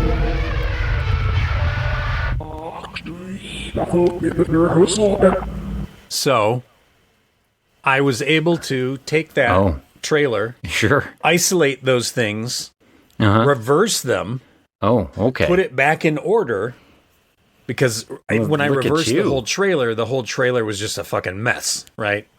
And I was just like scanning it and finding like I'm scrubbing like, oh, here's a part that's not in reverse. Yeah. I was like, I can't play that on the show. That's going to be super, super fucking annoying.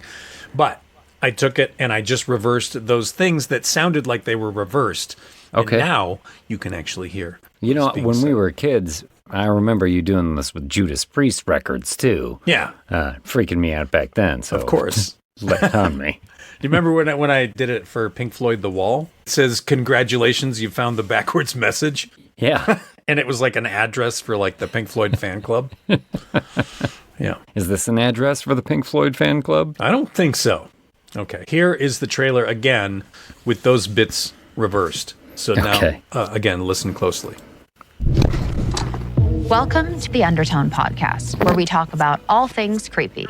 I'm your in-house skeptic, Evie You can Babbage, still hear that and music. I'm joined by my believer co-host, Justin Manuel. You're gonna love this. I got something juicy. Ooh, do tell. 10 mysterious audio recordings from an anonymous email. Let's keep an open mind, Evie. Let me guess, it's a demonic possession. Okay, easy. All right. I want to be in the sequel. See, they're already talking about a sequel to the movie. We've heard weird stuff. Is that what that was? Yeah, it says I want to be in the sequel or something. I want to be in the sequel, huh?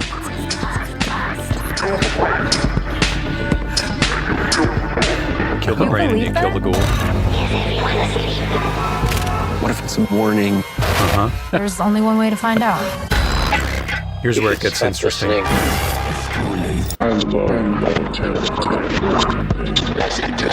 It sounds familiar to me. Yeah. What were you thinking? You shouldn't have listened to all of them. It's what she wants. Oh my god, the whole damn thing is so good. Mike and Tim so hot. Did you hear Whoa, that? I did. I traded my firstborn for a Patreon subscription. Patreon subscription. I traded my firstborn.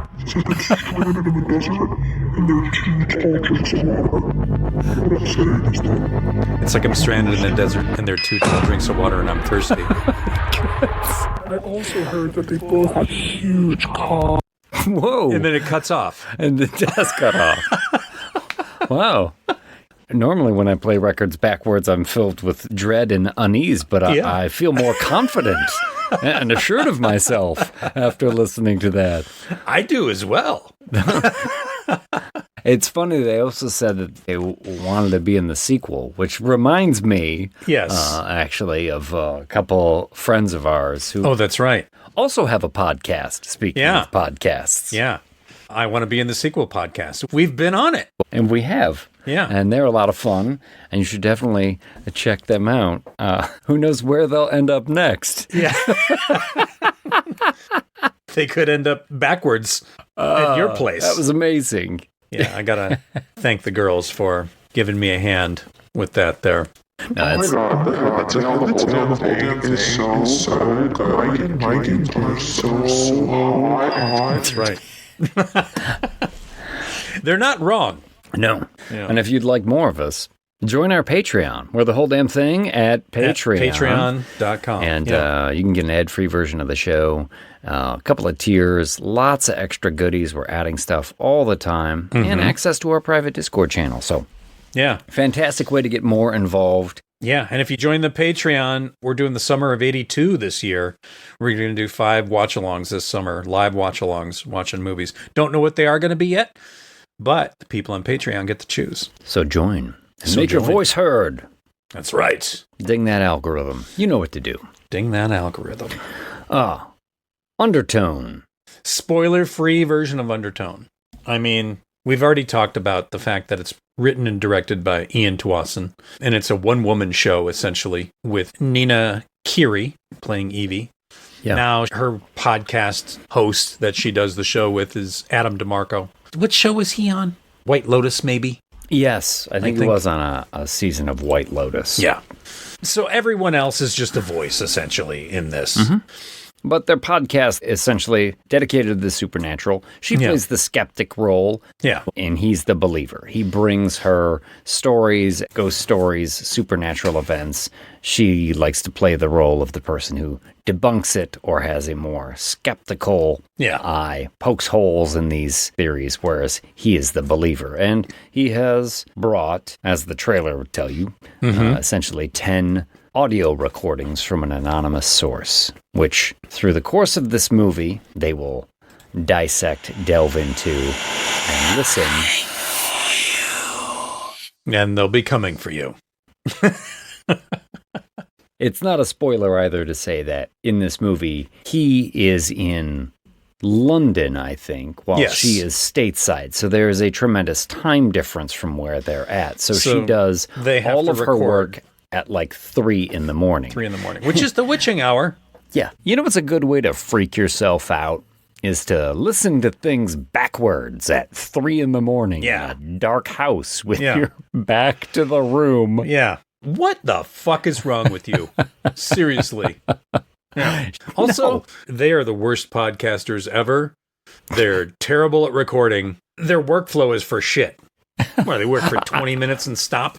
I mean, I guess so, but people will call in live to their show, so they're doing something. We got to figure out how to make people call in live to our show. I think all we got to do is say we're recording at a certain time, and here's a link, and then whoever decides to join, we can say, caller, you're on the air. But yes, I would say this movie also deals with mother-child relationship. Yeah, just like The Ring. I mentioned it about The Ring being one of the axles that movie spins around, and this one is the same way, as this woman comes to grips with her relationship with her mother in those last moments that she has with her. And the sometimes uncomfortable ways that you might feel when you have the responsibility of being the sole caretaker for someone who is undergoing the amount of hospice. Guilt that you might feel for being angry at that person for being in the state that they're in, and you having to like deal with everything. Yeah, it's a very personal story because obviously written by Ian when he was taking care of his parents. So he's able to process and, like you said, weaponize the idea. And I'll be honest, I feel this movie was a little overhyped. Yeah. I don't hate it. I don't either. I think it's a good movie, but I think it's a scare away from being great. Not that there's not scary things about this movie or unsettling things about this movie. Because there are. Because there are. But I feel like it's one reveal or one scare, or there's just one turn of the screw missing from making this a great movie. I do think it's good as well. What do we want to rate it with? Backwards messages or audio files? Yeah, let's do backwards messages. Out of 10 backwards messages, how many do you give it? I'm giving this one 6.5 backwards messages. 6.5. Well because done. I do think it's good. I applaud the way it's put together with the budget that they had. I think the performances are solid. To a point. Yeah, I think the sound quality is cleverly done, is immersive. But yeah, I just wish there was one, there's no girl in the closet in this one. Do you know what I mean? Like if there had been some truly horrifying little bit or some reveal in it. And something a little earlier as well. Yeah, because this is a tremendously slow burn. It's a slow burn, yeah. And I was bored through a lot of it. And I kept thinking, when is the sound going to get better? I saw it in a good theater, too.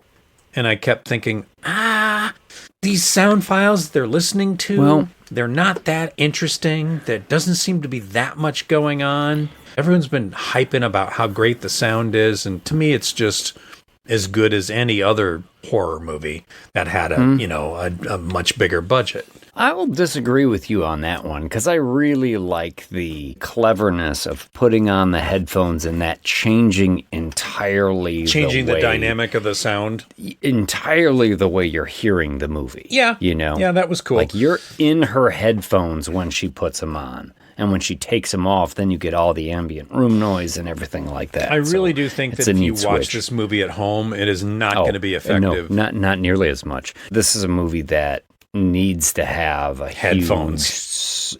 Watch it with headphones. Yeah. Well, it's funny because I think Ian Tuason, he has directed VR video games as well. So he's used to VR soundscapes and 3D soundscapes. That probably helped him in regards to the sound design on this movie. And in the theater, I think it succeeds. But yeah, if you just watch it at home on your TV, with like a regular TV speakers, it's not going to hit nearly the same way. Well, I'll tell you, when I walked out of the movie, it was a 5. But the more I thought about it and the more I started to look up things about it, because there's a lot in this movie that you could turn into something else because it doesn't hit the nail directly on the head.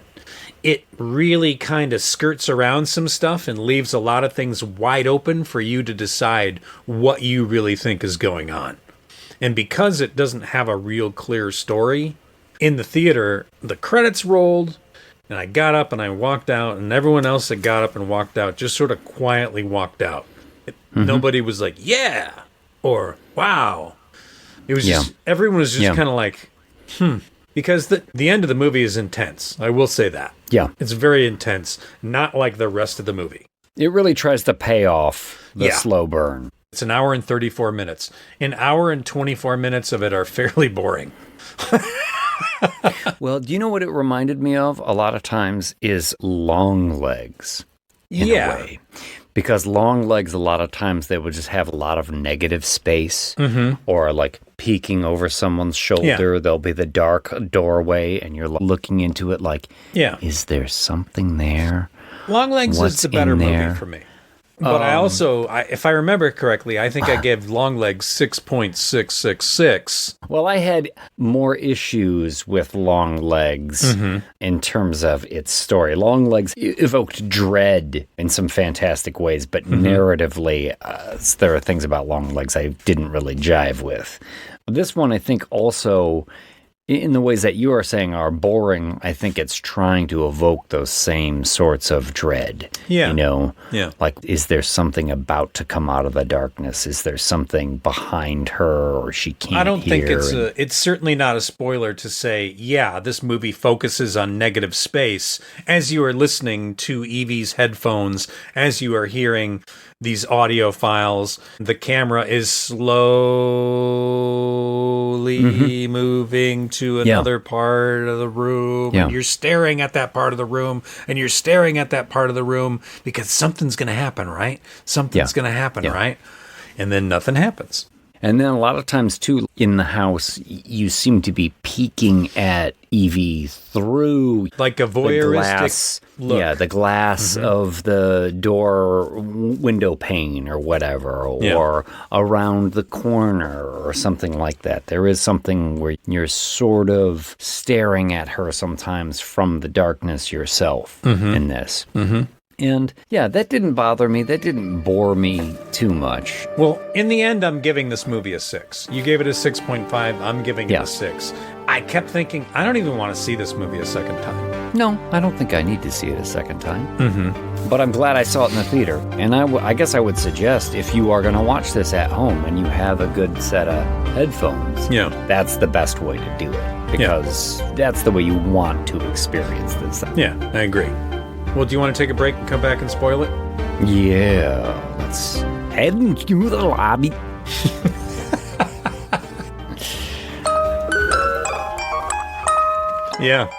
Let's go into the lobby. Oh, Jesus, what are you doing to me, man? Goodness. God. We'll be right back. On sale at our concession stand, try the perfect refreshment. Chili Dilly, a delicious pickle treat that's spiced just right for every bite. Economical, too. There's no waste. You eat every bit of the juicy goodness of Chili Dilly. How about trying one right now?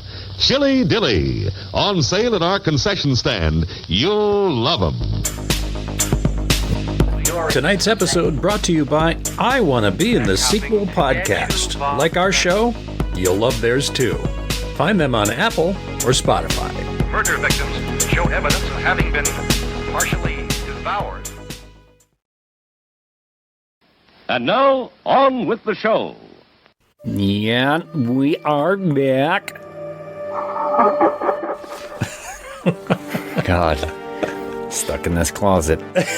I keep looking at the door here, just waiting for someone to just poke their head through. And if it happens, I'm just going to flip out. Yeah. There's no way it's not going to scare me. Yeah. Anybody pokes their head through. I should text Harper, tell her to open the closet door. Don't do it. Don't do it. And you know, she's all into Japanese fashion too. Yeah. She could do a pretty good and a kimono. She wouldn't even need a wig. She could just do the Samara hair. She's got the long enough hair to do it. And there are kimonos in this house right now. I will not do that to you. Dude. I absolutely will not do that to you. I'm not going to be able to take it. Yeah.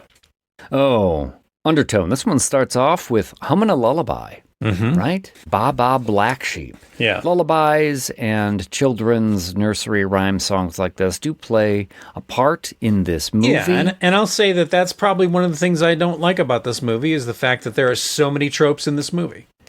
It's like, creepy child drawings. Oh, creepy lullaby. Oh, audio files. Sure, it's about the audio files. Fine, whatever. And then there's but is that true? The stuff about some of these nursery rhymes? Like, I was like, oh, London Bridge. Let me look that up. You got to do some digging to find out if there's like a creepy sacrificial thing about London Bridge. One story about London Bridge, and all the other ones are like... But nobody can really prove it, that that's an actual thing. Yeah. There was another story about London Bridge, being attacked or wrecked or something. It was some sort of, in some fight. Yeah, and there's that's where also London Bridge falling down came from. I think at some point somebody wondered how come every time you come round their Lundy Bridge falls down, right? That's also I think Fergie, to bring that one back. She had brought that up at one point, yes. It's true, she did. Yeah, add a little bit more credibility. As a point of Anytime fact. you get one of the peas, the black-eyed peas involved. The credibility meter goes do-do-do-do-do-do-do. But I mean, a lot of those kids' things, like Ring Around the Rosie, right? That's about the Black Plague. Yes. That one, I believe, and everybody knows that one. But they Three tried Blind to tell Mice. us, That's about Queen Mary, I think, Bloody Mary. She had killed a bunch of Protestants. Oh. Yeah. All these kids' things are all based on something creepy. Sure, I guess. I don't know. I thought it was a stretch sometimes in this. I was like, Baa Black Sheep, is that? And they're like, yes, it's because the black wool wasn't worth as much, so the father couldn't sell it, and then the children starved. Yeah. No, okay, whatever, though. Sure. I'm not criticizing it too much. I'm willing to just take the ride on this. But the trope in this movie that bothered me is creepy Catholicism, because it's loaded in this one. We're having a conversation and then we're just going to slowly zoom into the picture of the saint on the mantelpiece. And there's nothing inherently creepy about it except that the way the zoom is going in there. And you're like, what am I looking at? You know, after Friedkin, after Richard Donner and The Omen, I was even complaining about it in Amityville Horror of like, okay, we've had enough. Here we are in 2026, we're still doing it. Yeah. But there's a lot of it in this one. Yeah. What is with that statue of Mary, too? I've never seen a statue like that. That is fucking weird looking. With all the children crawling all over it? Yeah. It's almost like fetuses crawling all over her. Yeah, I wasn't sure about that one, too. If that was real. The saints, the Catholic saints get pretty wild. And there's a lot of like crazy stuff. And I thought that maybe that was supposed to be like a Catholic patron saint of orphans or something like that. Yeah. But they do go into it. But let's us get into it. Okay. Right? Panning around the room, communion cards, crucifixes, very Catholic, and this old lady in the bed. The Bible is open. Somebody's been reading it. And we get our title card, Undertone. And the stays on screen. Like the der-tone leaves. And then the sort of stays on screen. Undone, undoing. Like you said. Reversing something. Yes, there you go. It doesn't feel the need to hit you over the head with a lot of this stuff. And I think it leaves a lot into the interpretation, into the further study of this movie and what some of these things might mean. But yeah, as we've said, our young podcaster, Evie is in the house, sole caregiver of her mother, who is in hospice. Her mother is in the bedroom upstairs. What was that? Nothing. Okay. Well, Evie is taking care of business, running her podcast downstairs. Like you say, back to the open room, noise-canceling headphones. No. I'm out. I'm already out. I'm getting mad enough at Evie for walking around in socks and sandals. I'm like, what are you, a fucking 40-year-old fucking dude? She's on not vacation going anywhere. in Greece. She's not going anywhere. Yeah. You know? You're She's right. not trying to You're impress right. anybody. But I'm like, she's just no gotta thank be comfortable. Socks and sandals and back to the open door. No. But she's running the podcast at 3 a.m. because of the time delay with her partner, Justin, who's in London. And I think the first thing they talk about is the I Feel Wonderful video. It's this strange, like, red face that they're going over. They're talking about it from like a previous episode, and she's like sending it to him. This weird video supposedly responsible for 92 deaths or something like that, where people cut off their ears. It's just like a little flavor at the beginning of this movie. To be honest, that's more interesting, that video. Yeah, and it will pop up. It will come in again. the end of the movie as well. You know, when we get to the chaotic climax, everything in the movie that you've heard about or seen culminates in that one moment. It's like all in a blender. But her partner has gotten an anonymous email with 10 audio files, and he says, hey, let's take a listen to these.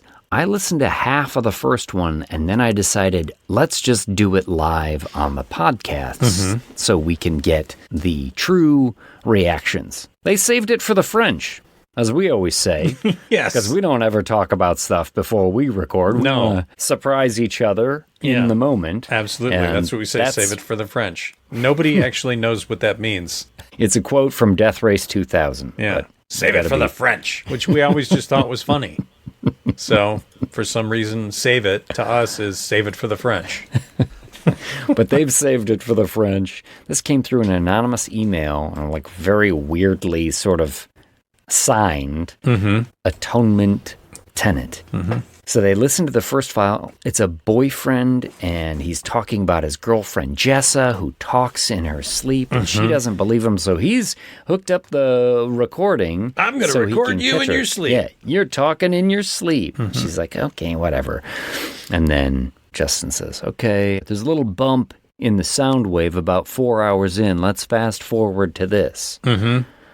And he can hear her singing London Bridge is falling down in her sleep. And then it just ends. Oh, well, let's listen to the next file. And now Jessa believes him now because she's heard herself singing. It's the same couple. Well, let's fast forward.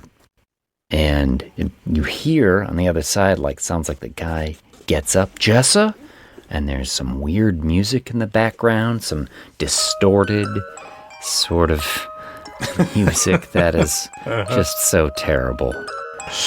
And while this is going on, right, you get the pans into the creepy Catholic statues around the house. And, I mean, you talked about the tropes. I find it a little cheap, but...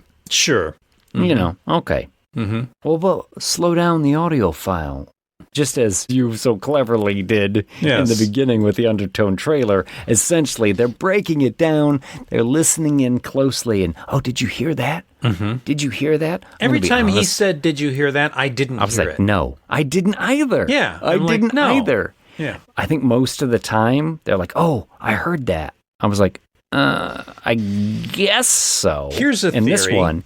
Here's a theory. He's not even real. Oh, he's not real? She's just by herself the entire time, and all this is in her head. This is a theory. Is that a Mike McCarty theory, or is that something you read on the... It is a theory from the internet. Okay. That is popular in Reddit. Okay. But I also, at one point, thought, he sounds phony to me. Yeah, I thought he was behind it at some point. Yeah. You know what I mean? I thought it was maybe some sort of hoax put on by him. So I did feel like he wasn't real. At this point, and I'm surprised you didn't hear this one. He's like, hey, did you hear that? He said, Mike kill all. Yeah. And I'm like, the guy's name is Mike. Did he really? Because I didn't hear it. Yeah. And let's face it, I think you hear that all the time in your regular life, don't you? I do. Mike kill all. Could you pass me the butter? I'm sorry. Did you say Mike kill all? Yeah, of course. Of course I could do that. Filling up the gas tank. Oh, $6 a gallon. Mike kill all. So yeah, they're going to delve into the history of London Bridge here. And yeah, I was curious because I bought it in the movie. Mm-hmm. They're like, well, let's look into the history. And like, you're not going to believe this. You know what's funny is It's Grace like leaned over to me and she goes, no, that's not true. Yeah. Yeah. It's like it's the top search in Google in the movie. And so I went home. I was like, is that fucking real? Uh-huh. No, this doesn't appear to be true at all. No, it doesn't. So I don't dig that. I did find one story that correlates to it, but for the most part, no. Yeah. And they're looking to Baba Black Sheep to play that in reverse, right? Anything you play in reverse is going to be fucked up.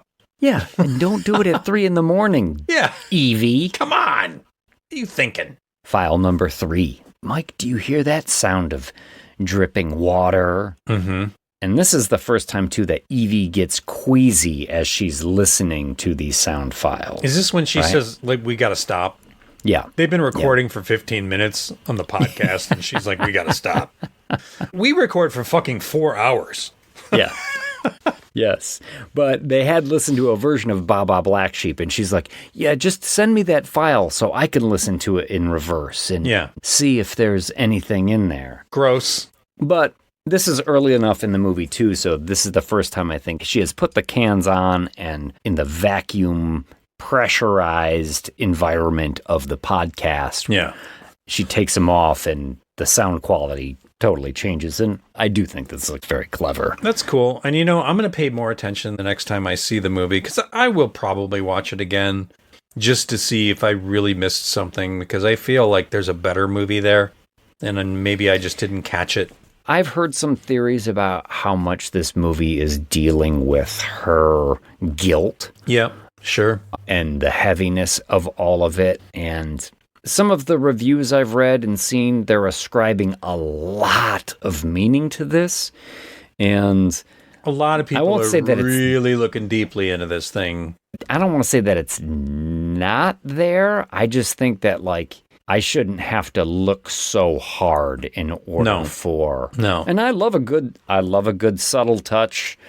You know what I'm talking about. Oh, man. I love a good subtle touch in a movie. I don't need to be hit over the head, but like, there's a balance there, and I shouldn't have to really strain to squeeze the meaning out of it. And you gotta give a little something to the half watchers out there. Future of Netflix. Half watchers will hate this movie. But Evie got a little queasy, and we'll find out pretty quick. It's because Evie is pregnant. What? Ooh. Yes. Yeah. Oh. That's just pretty awful. That's that is a creepy. fucking awful sound. Yeah, it is. Reversed baby. Way to go, reverse baby. You Benjamin Buttoned that one on me. Yeah. You gave me the old reverse baby. Ah, the old reverse baby. Why don't you walk backwards into a jar of applesauce? I don't know why I said that. I was just thinking babies love applesauce. Yeah. Evie's pregnant. She calls her doctor because she wants to schedule a pregnancy test, which I guess. Can't you just go get a test at the fucking store up the fucking street? She can't leave the house. She can't unless she wants to go party with her fucking ex, which I found infuriating. She's talking to the hospice people who say, like, look, it's going to be any day now. And it is rough. She's taking care of her mom and making sure she takes her pills and cleaning up her bottom. And it's like, it's really rough stuff that Evie's going through. Well, can she at least hear me? And the nurse is like, well, no one knows, but we like to think that they can hear you.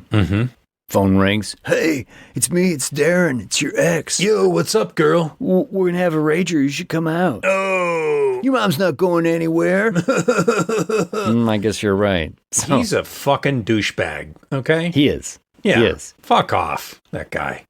And also probably baby daddy. But she agrees to go out to the party, returns the next day. This made me mad.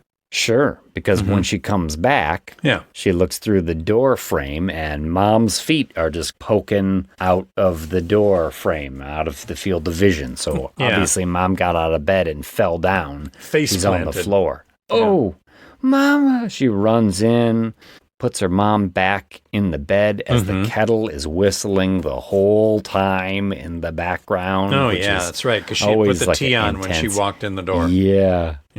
She did like the walk of shame. She came in at like dawn, and I'm thinking, first of all, you're taking care of your mother in hospice. You should be on a regular schedule. You should not be sleeping in the day and then up all night.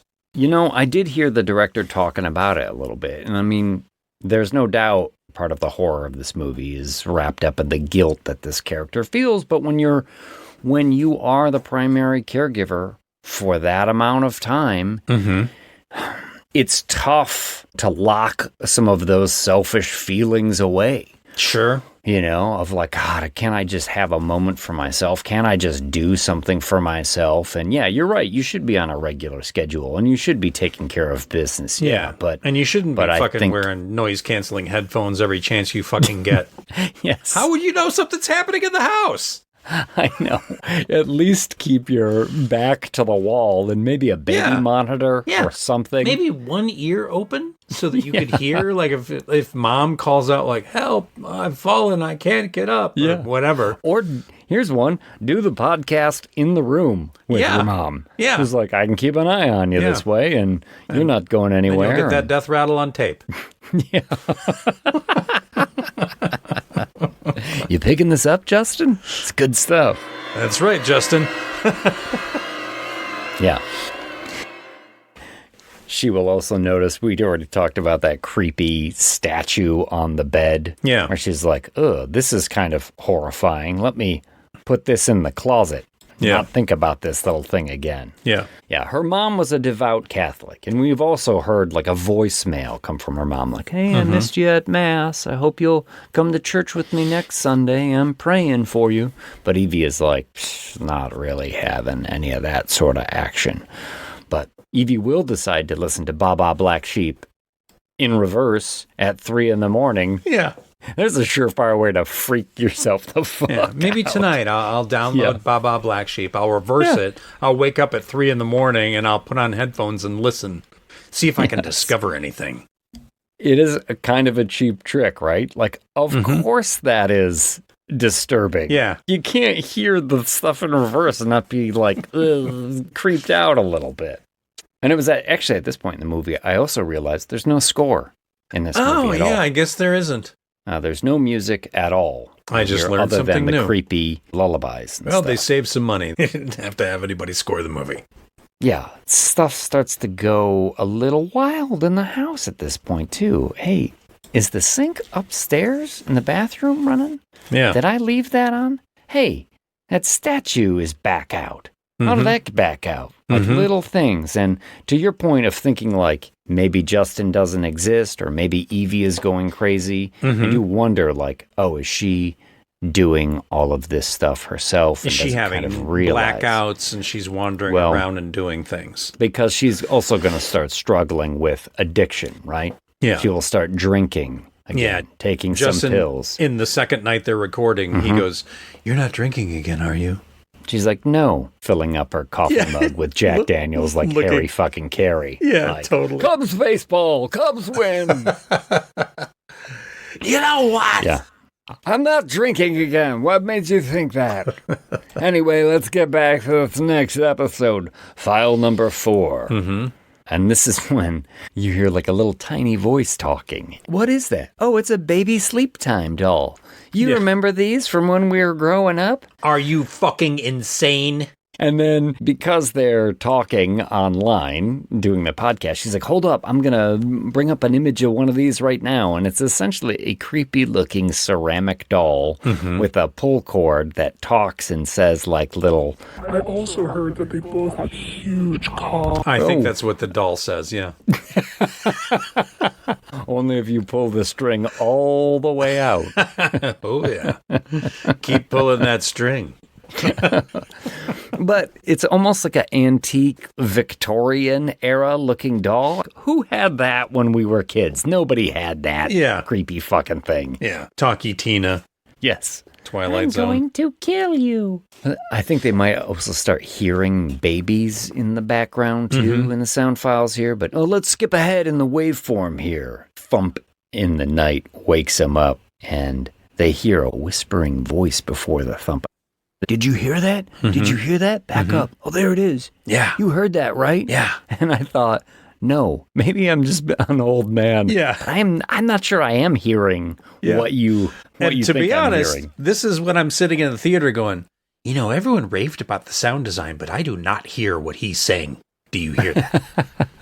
So this is stupid. It's not so much these moments of the actual wave files as it is the way the atmosphere changes when she puts the headphones on. That's what I get think it. is really cool. Okay, fine. That's what I think I is just cool. kept thinking, nope, I don't hear that. Sound file number 5. This is when Jenna starts speaking in tongues. Oh, yeah.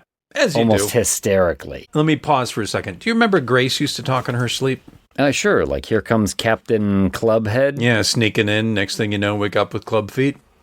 Yeah. Yeah. Yeah. Grace used to say some wild stuff. Absolutely in her sleep, wild right? stuff in the middle of the night. And I would have conversations with her, and she would just go on about nutty stuff. One night, she woke me up and shook me awake. I was like, what's going on? She's like, I can't find it. I can't find it. I'm like, what? I'm starting to get worried and panicked. I'm like, oh no, what's wrong? What's wrong? And she's like, I can't find it. I'm like, what? She goes, the nubbin. I was like, the nubbin? What is the nubbin? She goes, the black plastic thing with the big red button on it. I was like, what? And she was mad I didn't know what the nubbin was. And she's lifting pillows and moving blankets out of the way. Incredible. And then I'm like, I don't think, are you asleep? And she goes, ugh, and like annoyed, and then like rolls over and goes to sleep. Oh my gosh. That's pretty great. You got to get her a black plastic thing with a big red button on it. That's for right. Her next birthday. Called the I found nubbin. the nubbin. I found Here it. it is. It was in a box the whole time. She'll pick it up, push the button, and fucking disappear. Holy like, shit. Oh, God. What have I done? Pee trickles down my leg. Oh, God. The nubbin. I remember one night she said, are all your friends basketballs? I was like, what? I know I have done a little bit of talking in my sleep, but nothing that extreme. Or no sleepwalking or anything like that. Well, she claims, and I don't know because I was asleep, but she claims that one night she walked into the bedroom and I sat up and started talking like a pirate. Oh. But she couldn't quite understand what I was saying, but I was like, sailing the 7 Z's. Ye be tired, I bet. Look at me striped pajamas. Down into the abyss of slumber I'll go. Yeah. Jessa is screaming hysterically. Ooza bonny book, ooza bonny book, ooza bonny book. Yeah, which I think is I Want to Be in the Sequel in reverse. Tonight's episode brought to you by I Want to Be in the Sequel podcast. Yeah. She gets queasy again here. Mm-hmm. She wants to quit, but maybe some of these sounds are left over from previous recordings and we can examine them and dissect them later. But again, to your earlier point, like the work ethic here is like, oh, well, we recorded for 15 minutes. Yeah, time to see stop you tomorrow. Again. But it was like, see you in 2 days. It was never tomorrow. It was like, okay, in the course of a week, they've recorded 30 minutes. Yeah. Now, here you will get something that I thought was cool, finally. Mm-hmm. And as the house has started to go a little bit more haywire, lights are flickering on and off. Which actually, the buzzing. director said, because they shot in his actual house Yes. where his parents passed away, where he was the caregiver. He said that the first day of shooting, the lights flickered and it freaked everybody out. Yeah. That's pretty cool. It is pretty cool. And at one point, there's a lamp buzzing, and she turns the lamp off, and as it goes dark, in the darkness behind her, you see a white shape. Maybe the mother out of bed. You can't really tell. But this is like one really effective, creepy visual. And we haven't gotten any of those so far. And I did think that this was a pretty cool moment. You do get another moment later, I think, when the camera is focused on Evie and it starts to pan a little slowly to the left. Takes about 30 seconds to get there. And as it's starting to focus behind her in the doorway, there is a shape that looks like it might be completely out of focus version of the mother standing there. Yeah. That's cool. Yeah. I mean, it's a slow burn, and it's like a low-grade spook that's back there, but fairly well executed. Yeah. The next day, she's back at the computer trying to figure out that artifact, playing it backwards. Yeah. And I thought, for a little bit, it sounded like, Du hast mich. It sounded like a Rammstein. She's listening to the new Rammstein album? Yeah. Fire, fire, fire. Fire, fry. Los. And yeah, you also get a moment here too where the camera angle rushes down the stairs to the clock. There's a lot of things in this movie with clock and did the clock go back 10 minutes? Did the clock suddenly go forward 30 minutes? Yeah. There's lots of lost time moments in this movie. And this is one of those too, because she takes the cans off and she goes to the doorway and she sees her mom standing up with her back to her in the darkness, wheezing. And then Evie wakes up with her face on the keyboard. Yeah.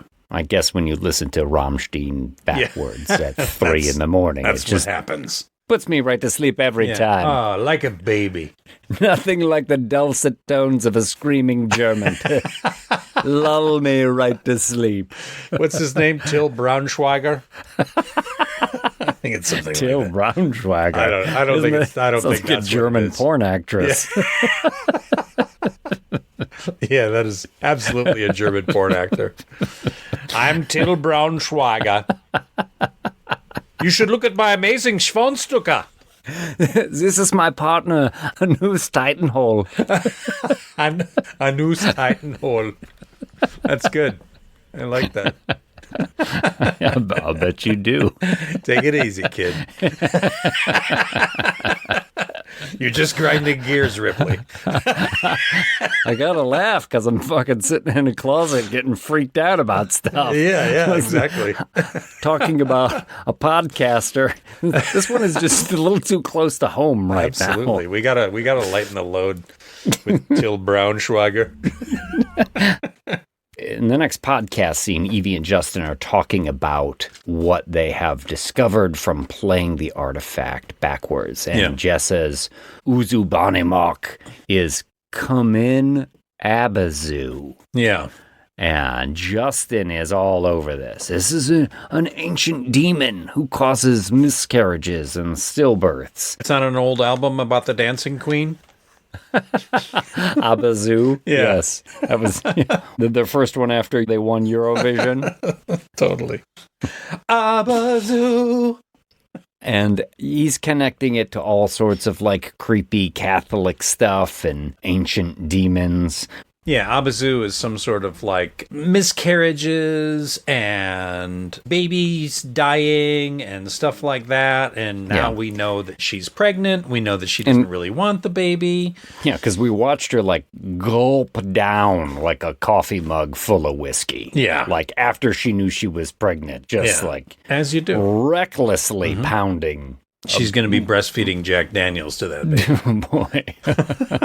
Yeah, and the sound files are all ratcheting up every single one that they're Thank listening goodness, to. because the first 3 were pretty boring. And they're starting to say, like, well, maybe we should stop listening. But Evie, who was once skeptic, is now pushing this. Like, no, we got to keep listening. We got to keep listening. And you get babies screaming and babies crying.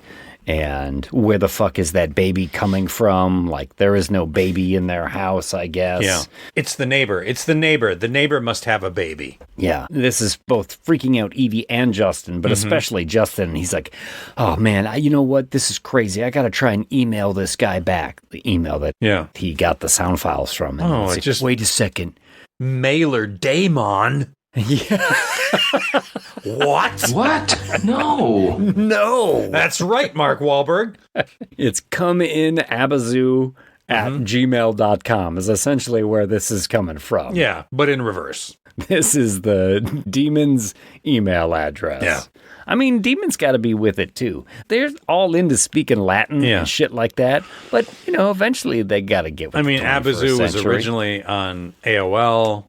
Yeah, oh my God, for so long. Yeah. Once you got those 60 hours free. Yeah. Yeah. Once you hit the 61st hour, then your soul belonged to Abazoo. You had to switch out that CD-ROM. Beelzebub was in one of the chat rooms the other day. I don't know if you saw. Yeah. But Evie is not convinced. Like, just play the next one, Justin. Yeah, she's ready to go. She wants to get this show on the road. As do I, Evie. Yeah, as the files continue to get crazier and crazier, right, between Mike and Jessa, Justin is doing more research, and he searches for Come In Abazoo, I guess, on Ask Jeeves or something, and finds, like, 2 studies. One about a lady who drowned her 7-month-old baby, and another was, like, a sculptor who made statues of children before they drowned themselves. Sure, as you do. Yeah, but Justin is studying this and getting progressively more and more freaked out, but Evie wants to keep going. And she's like, if anyone out there might know who Mike and Jessa are, please call in to our live episode next recording. You haven't even finished this recording. What are you talking about, live episode? Who's hearing this, and when are they going to hear it? Yeah. So she's doing it at 3 a.m. And this is another thing that makes me think, this isn't real. This is all in her head. She's created a Justin. She sent the files to herself. I would be mad if I found out that was true, because, like, what a great reveal that would be. And like if I was you saying, actually reveal it. Yeah, but like I was saying, I feel like this movie is one good scare or one good reveal away from being great. Yeah. Like if there had been a turn in the end and you had found out something like that, I'd be like, oh, the calls great. are coming from inside the house. Yeah. What a great twist or turn it would have. And just gave myself chills thinking about that. Sure. So Evie makes the appeal. If anyone out there knows who they are, please call our live show, our live recording next time. But, after telling her mom that she's pregnant and may not make the best mother, Evie heads to bed, takes some pills, and can't quite go to sleep. So she decides she's going to do a guided sleep meditation. That's right. And picture herself on a quiet lake. And the voice quickly turns sinister. Yeah. And suddenly there's drowning toddlers and choking children and flashes of Evie at the bottom of the stairs, bloody. Evie silently screaming. Mama wakes up screaming. And Evie wakes up for real. And the meditation is back to being quiet and nice. Back to normal. Kind of cool. Pelvis floating in a bowl of water. Yeah. But Evie does hear her mom praying from the other room. That's right. She can hear her voice. Saying Hail Marys, right? Now and at the hour of our death, amen. And Evie goes into the room, and the mother is in the dark, but Evie flips on the light, and the mother is there, and she has not moved. Yeah, she is dead asleep. Or dead. Mom, what did you say? No answer. Yeah. This is when what she did gets you mad say? and shakes her and yelling. Answer me! Yeah. Yeah, she gets mad, shakes her, kind of loses it a little bit. I'm sorry. And then instantly feels regretful about it. Doesn't like the closet light turn on by itself? And she turns around to see that the closet light has turned on by itself, and instead of turning off the closet light, she just shuts the door. Yes. Yes. Yeah. Yes, doesn't go in there. No. Just shuts the door. Just pushes it closed. I'm just going to keep moving on. But I remember this scene. I think it was this scene. She turns her back, and Mom slowly sits up, and that was fucking cool. Yeah. Yeah. Doesn't about say time, anything. right? Just Mom sits just up. sits up a little bit, like not fully. And then when Evie turns back, her mom lays back down. Yeah, has laid back down, and Evie doesn't ever see it. That was cool. I like that. But also, if we were going with the theory that all of this was in her head, then you wouldn't need I would any of that. point at that moment and say, like, that couldn't be in her head because she doesn't see that. That's true. You know, That's we're true. seeing that. Yeah. So call bullshit on the it's all in her head. A moment like that would suggest that it's not just her hallucinating. This Apparently, whole she thing. let ABBA in, and that's the biggest problem. No, Mamma Mia. Oh, Mamma Mia. I'm not bringing up ABBA to rattle off fucking songs now. No, listen, I'm already horrified enough. In reverse, also ABBA. Yes, in reverse. Well, she's back down to the podcast. Justin, we've only got 2 left. Come on, Justin, let's go. Come on. No, I think he says, if we do this, there might be no turning back. And she just laughs at him like, come on, give me a break. Pussy. File 9. Wow. These last 2 files are pretty crazy. And this one, I think Jessa says something about she didn't feel good at night. She couldn't move. She started praying. And I started praying too. And then the file kind of cuts out. It just cuts off there. Yeah, it's corrupted. But they also, during this time, is when they get the live calls. And some kid calls in. He's like, oh, yeah, I knew Mike and Jessa. Yeah. They were my neighbors. Yeah. They were found dead at the bottom of the stairs, bags over their heads, and drawings of dead kids all over the walls. Yeah. She was 5 months pregnant. Like, what? Could you please point me to the news story that corroborates this? Yeah. What is this from? Yeah. Where do you live? Okay. Yeah. I guess so. Yeah, and then the other caller, the second caller, they talk about a crazy lady in San Diego who listened to music backwards and then killed her baby. Yeah, put the baby in like a sack and beat it to death against the wall. Yeah. Smacked it against the furnace. Like, gong, gong, gong. Yeah. Okay. Yeah. I guess this is what happens when you play music backwards at 3 a.m. What? No. Yeah, yes, apparently Mark Wahlberg. Mark Wahlberg. Yeah, that's what happens. You believe that? Let's play the 10th. Yeah. File 10. And this is the one, I did think this one's cool. Because now Jessa, who has been one of the voices with Mike throughout these 10 audio files, starts saying like, oh, she's listening. I know she's listening. I need to warn her.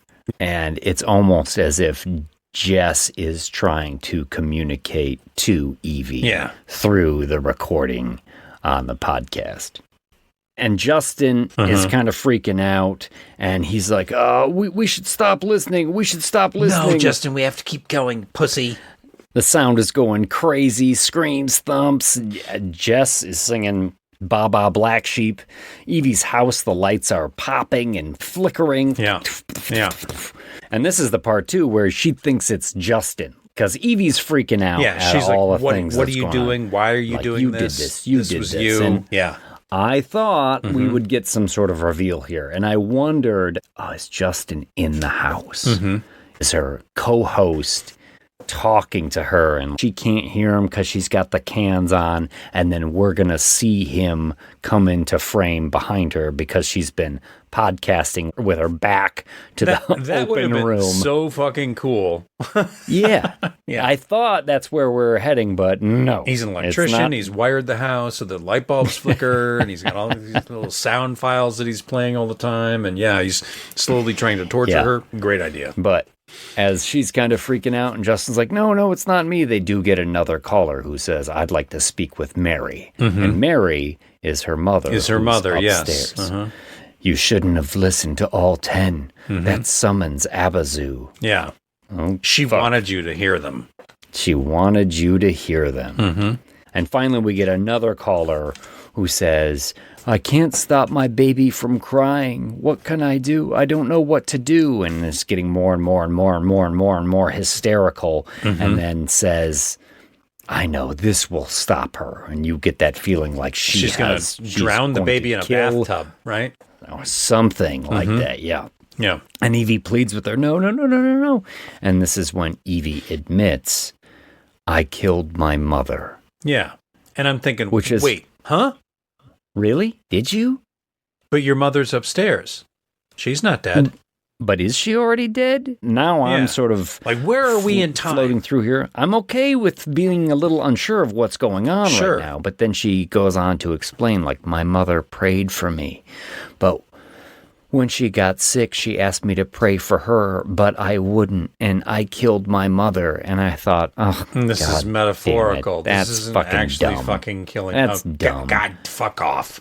Yeah, and are you supposed to tell me that, like, if you had prayed, your mother would have not died, or you wouldn't have killed your mother? Mm-hmm. You killed your mother's spirit, and that's what and killed I mean, her. I get it's the guilt of the character and some maybe latent Catholic guilt that's coming through. But yeah. I'm not a huge fan of Catholic guilt, so I didn't want to necessarily take this ride. All of a sudden, I felt like the movie had done a little bit of a bait and switch on me. Like, if she had just prayed, everything would have been okay. But she didn't, and now she's invited the demon into the house. See what you've done? You see what you've done, Larry? Yes. Because she's not a devout Catholic and because her mother is dying, the demon is been allowed to come into the house. A deep voice, it's too late. Justin starts freaking out. Baba Black Sheep starts playing. Everything goes absolutely nuts. And we see as she's going through the house here, Evie's walking through the house and the camera is following her pretty much every fucking crazy thing. Like, did you notice the doll on the refrigerator? The, like, talking Tina evil doll was on there? No, you get I didn't. the red face on the TV. Yeah, from the video and the very looks like opening it's of the leaking movie. Black sort of ichor from its eyes as its grin gets larger and larger and larger. Looks like a still from the Smile sequel. Yes. Yeah.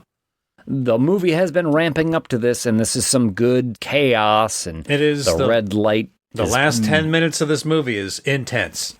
Yeah. These crayon drawings that Evie has sort of like nonchalantly been doing as she's been listening to Justin on the podcast. Yeah, now all 5 of them are linked on the table, and you see it all creates one drawing, and it's an Abazu with the holding a head and all kinds of... Yeah. Is it a head or is it a dead baby? I wasn't sure. It's a terrible fucking drawing. Just be a better artist, maybe. But then flashes of the house and those drawings are all over the place, all over the walls, going up the stairs. Yeah, and if you think about it, he shot it in his actual house. So what they had to do is put different wallpaper all over the walls. Apparently they redecorated the whole house, right? It was his parents' house. They redecorated it to give it an old lady feel. Oh, yeah. It has a very old lady feel. Yeah, definitely. They did that very well, actually. Yeah. Because as soon as the movie started, I could almost smell the old lady in that house. You know what I'm talking about? Oh, I know what you're talking about. Oh, boy. Yeah. Well, wait. What are we talking about? But yeah, they had redone the wallpaper and everything so that they, shooting the movie in order, they get to that sequence, they can do the crayon drawings all over the walls, all up and down the stairs, and not actually fuck up what's going on in the house. And the camera is just spinning around, showing you these different aspects of the house, spins into Mom's room. You get flashes of Evie's head. I think it's Evie's head in like a plastic bag, gasping for air, but it's like... Which is weird. Briefest, quickest little flash. Yeah. Light bulbs are popping and the creepy statue is on the bed. Mom is not in the bed. When Evie gets upstairs into the room, the mom is not in the bed, but in the mirror on the back wall, you can see Mom is sort of like in the closet. Yeah, standing. Yeah. I'm also in the closet right now. Yeah. Again, freaking myself out. Yeah. She's standing there. There's nobody behind you. It's cool. In the mirror, I know. Luckily, I have a camera that shows what's behind me. Otherwise, I'd be looking over my shoulder every fucking 30 seconds. Yeah. But then in the mirror, you see the mom walk backwards. Yeah. Which is a really weird, unsettling little thing. And Evie screams, "Mama!" And there's a blackout. And then just a sound of someone falling down the stairs. You might hear Justin still trying to reach Evie here. Something's wrong. There's a baby crying, and you hear that chanting, "Oozabani mook, oozabani mook, oozabani mook, oozabani mook." That's right.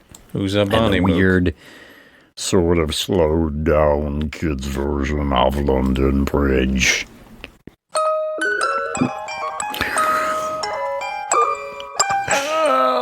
Yeah, it's not good. Roll credits. Uh-huh. That is Undertone. That is Undertone. Yeah, it is an incredible slow burn. It's all slow burn, except for a couple of little creepy moments and, like we said, uses of negative space where you think maybe something's in there. And the last few minutes are pretty intense. They are. And pretty cool, but I don't understand what happens in the end. I mean, the caller who called in said, "Oh yeah, I knew Mike and Jess. They were found dead at the bottom of the stairs with plastic bags over their heads, and you do get a couple flashes of Evie with a plastic with bag the plastic over her bag, and you hear her fall down the stairs. Are we supposed to think that this 3,000-year-old demon was like, plastic bags are my weapon of choice? Like, that's really what you use? Yeah. That seems like a weird choice for I like to torture people and put a plastic bag over their head and stumble accidentally downstairs. Yeah, it's weird. And I do feel like as much as I'm attuned to the sound in this movie, that ending it in a blackout was a little cheap. Sure. Do you know? I had been waiting for so long for this movie to show me something, really show me something. And it kind of doesn't. Well, it trades a little quantity for quality at the end is what I think. You know, there's a lot going on in the end. The red face and the doll and the chairs are stuck on the ceiling. Oh, yeah. You see that, too. Yeah. Like, there's a bunch of poltergeist really weird, action. Bizarre stuff going on. But I wanted some sort of reveal. Like, oh, Justin is in the house. Or you actually see the demon, or she really did kill her mom, and her mom has been dead for weeks or something. You know? I mean, that would have been cool. Yeah. I do appreciate the aspect of having to take care of the mom in hospice on this, and some of the rough things that she has to do. There's like 2 separate scenes where she has to clean up her mom after her mom is shit the bed. Essentially shit the bed. Yeah. You know, I don't blame her as much when she gets a call from someone who's like, "Hey, you want to go out and party?" And she's like, "Yes, I do want to get out of this house." But yeah, it just didn't quite get there for me. Yeah. You know? This movie was definitely missing something. And you're right. It's an ending that makes sense is what it's missing. I don't think they did it, but I was kind of hoping, because so much of it is like based upon when she puts the headphones on, the soundscape changes. And when she takes them off, it goes back to normal. And I was wondering, like, at the end, if she's listening to everything and it's driving her crazy and she tears off her headphones and the sound doesn't change. Oh, that would be cool. And it's still trapped. Look, we just made a better movie. And she can't get the sound out of her head, and that's driving her absolutely crazy. Yeah. It was just one scare away from being, I think, like a 4-star movie for me. Yeah. To being like an 8. Yeah. No, you're right. And I wanted to love this movie. And in the end, I was just Me too. Well, as soon as I saw the preview, I was like, oh, that looks great. Yeah. And wow, it's a podcaster. I can relate to that so much. Fantastic. I mean, I did not know until I sat down in the movie theater that it was about a podcaster who was in the house with their mom in hospice, and I was like, oh, fuck. Yeah. Okay. Great. Someday we'll look back on this and laugh. But right now, Jake is out. See you next time. The head, the tail, the whole damn thing.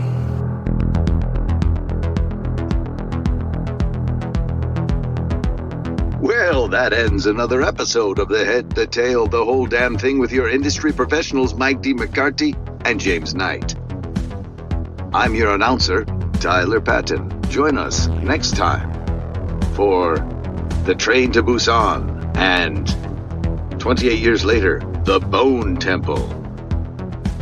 I don't know. I saw the first Bone Temple. Well, not the Bone Temple. There was a bone in the first 28 years later. A lot of bones, men's bones flapping around. I thought it was unnecessary. And then the ending when they all turned into Power Rangers or something. I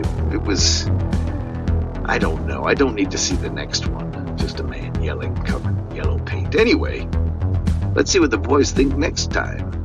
Bye for now.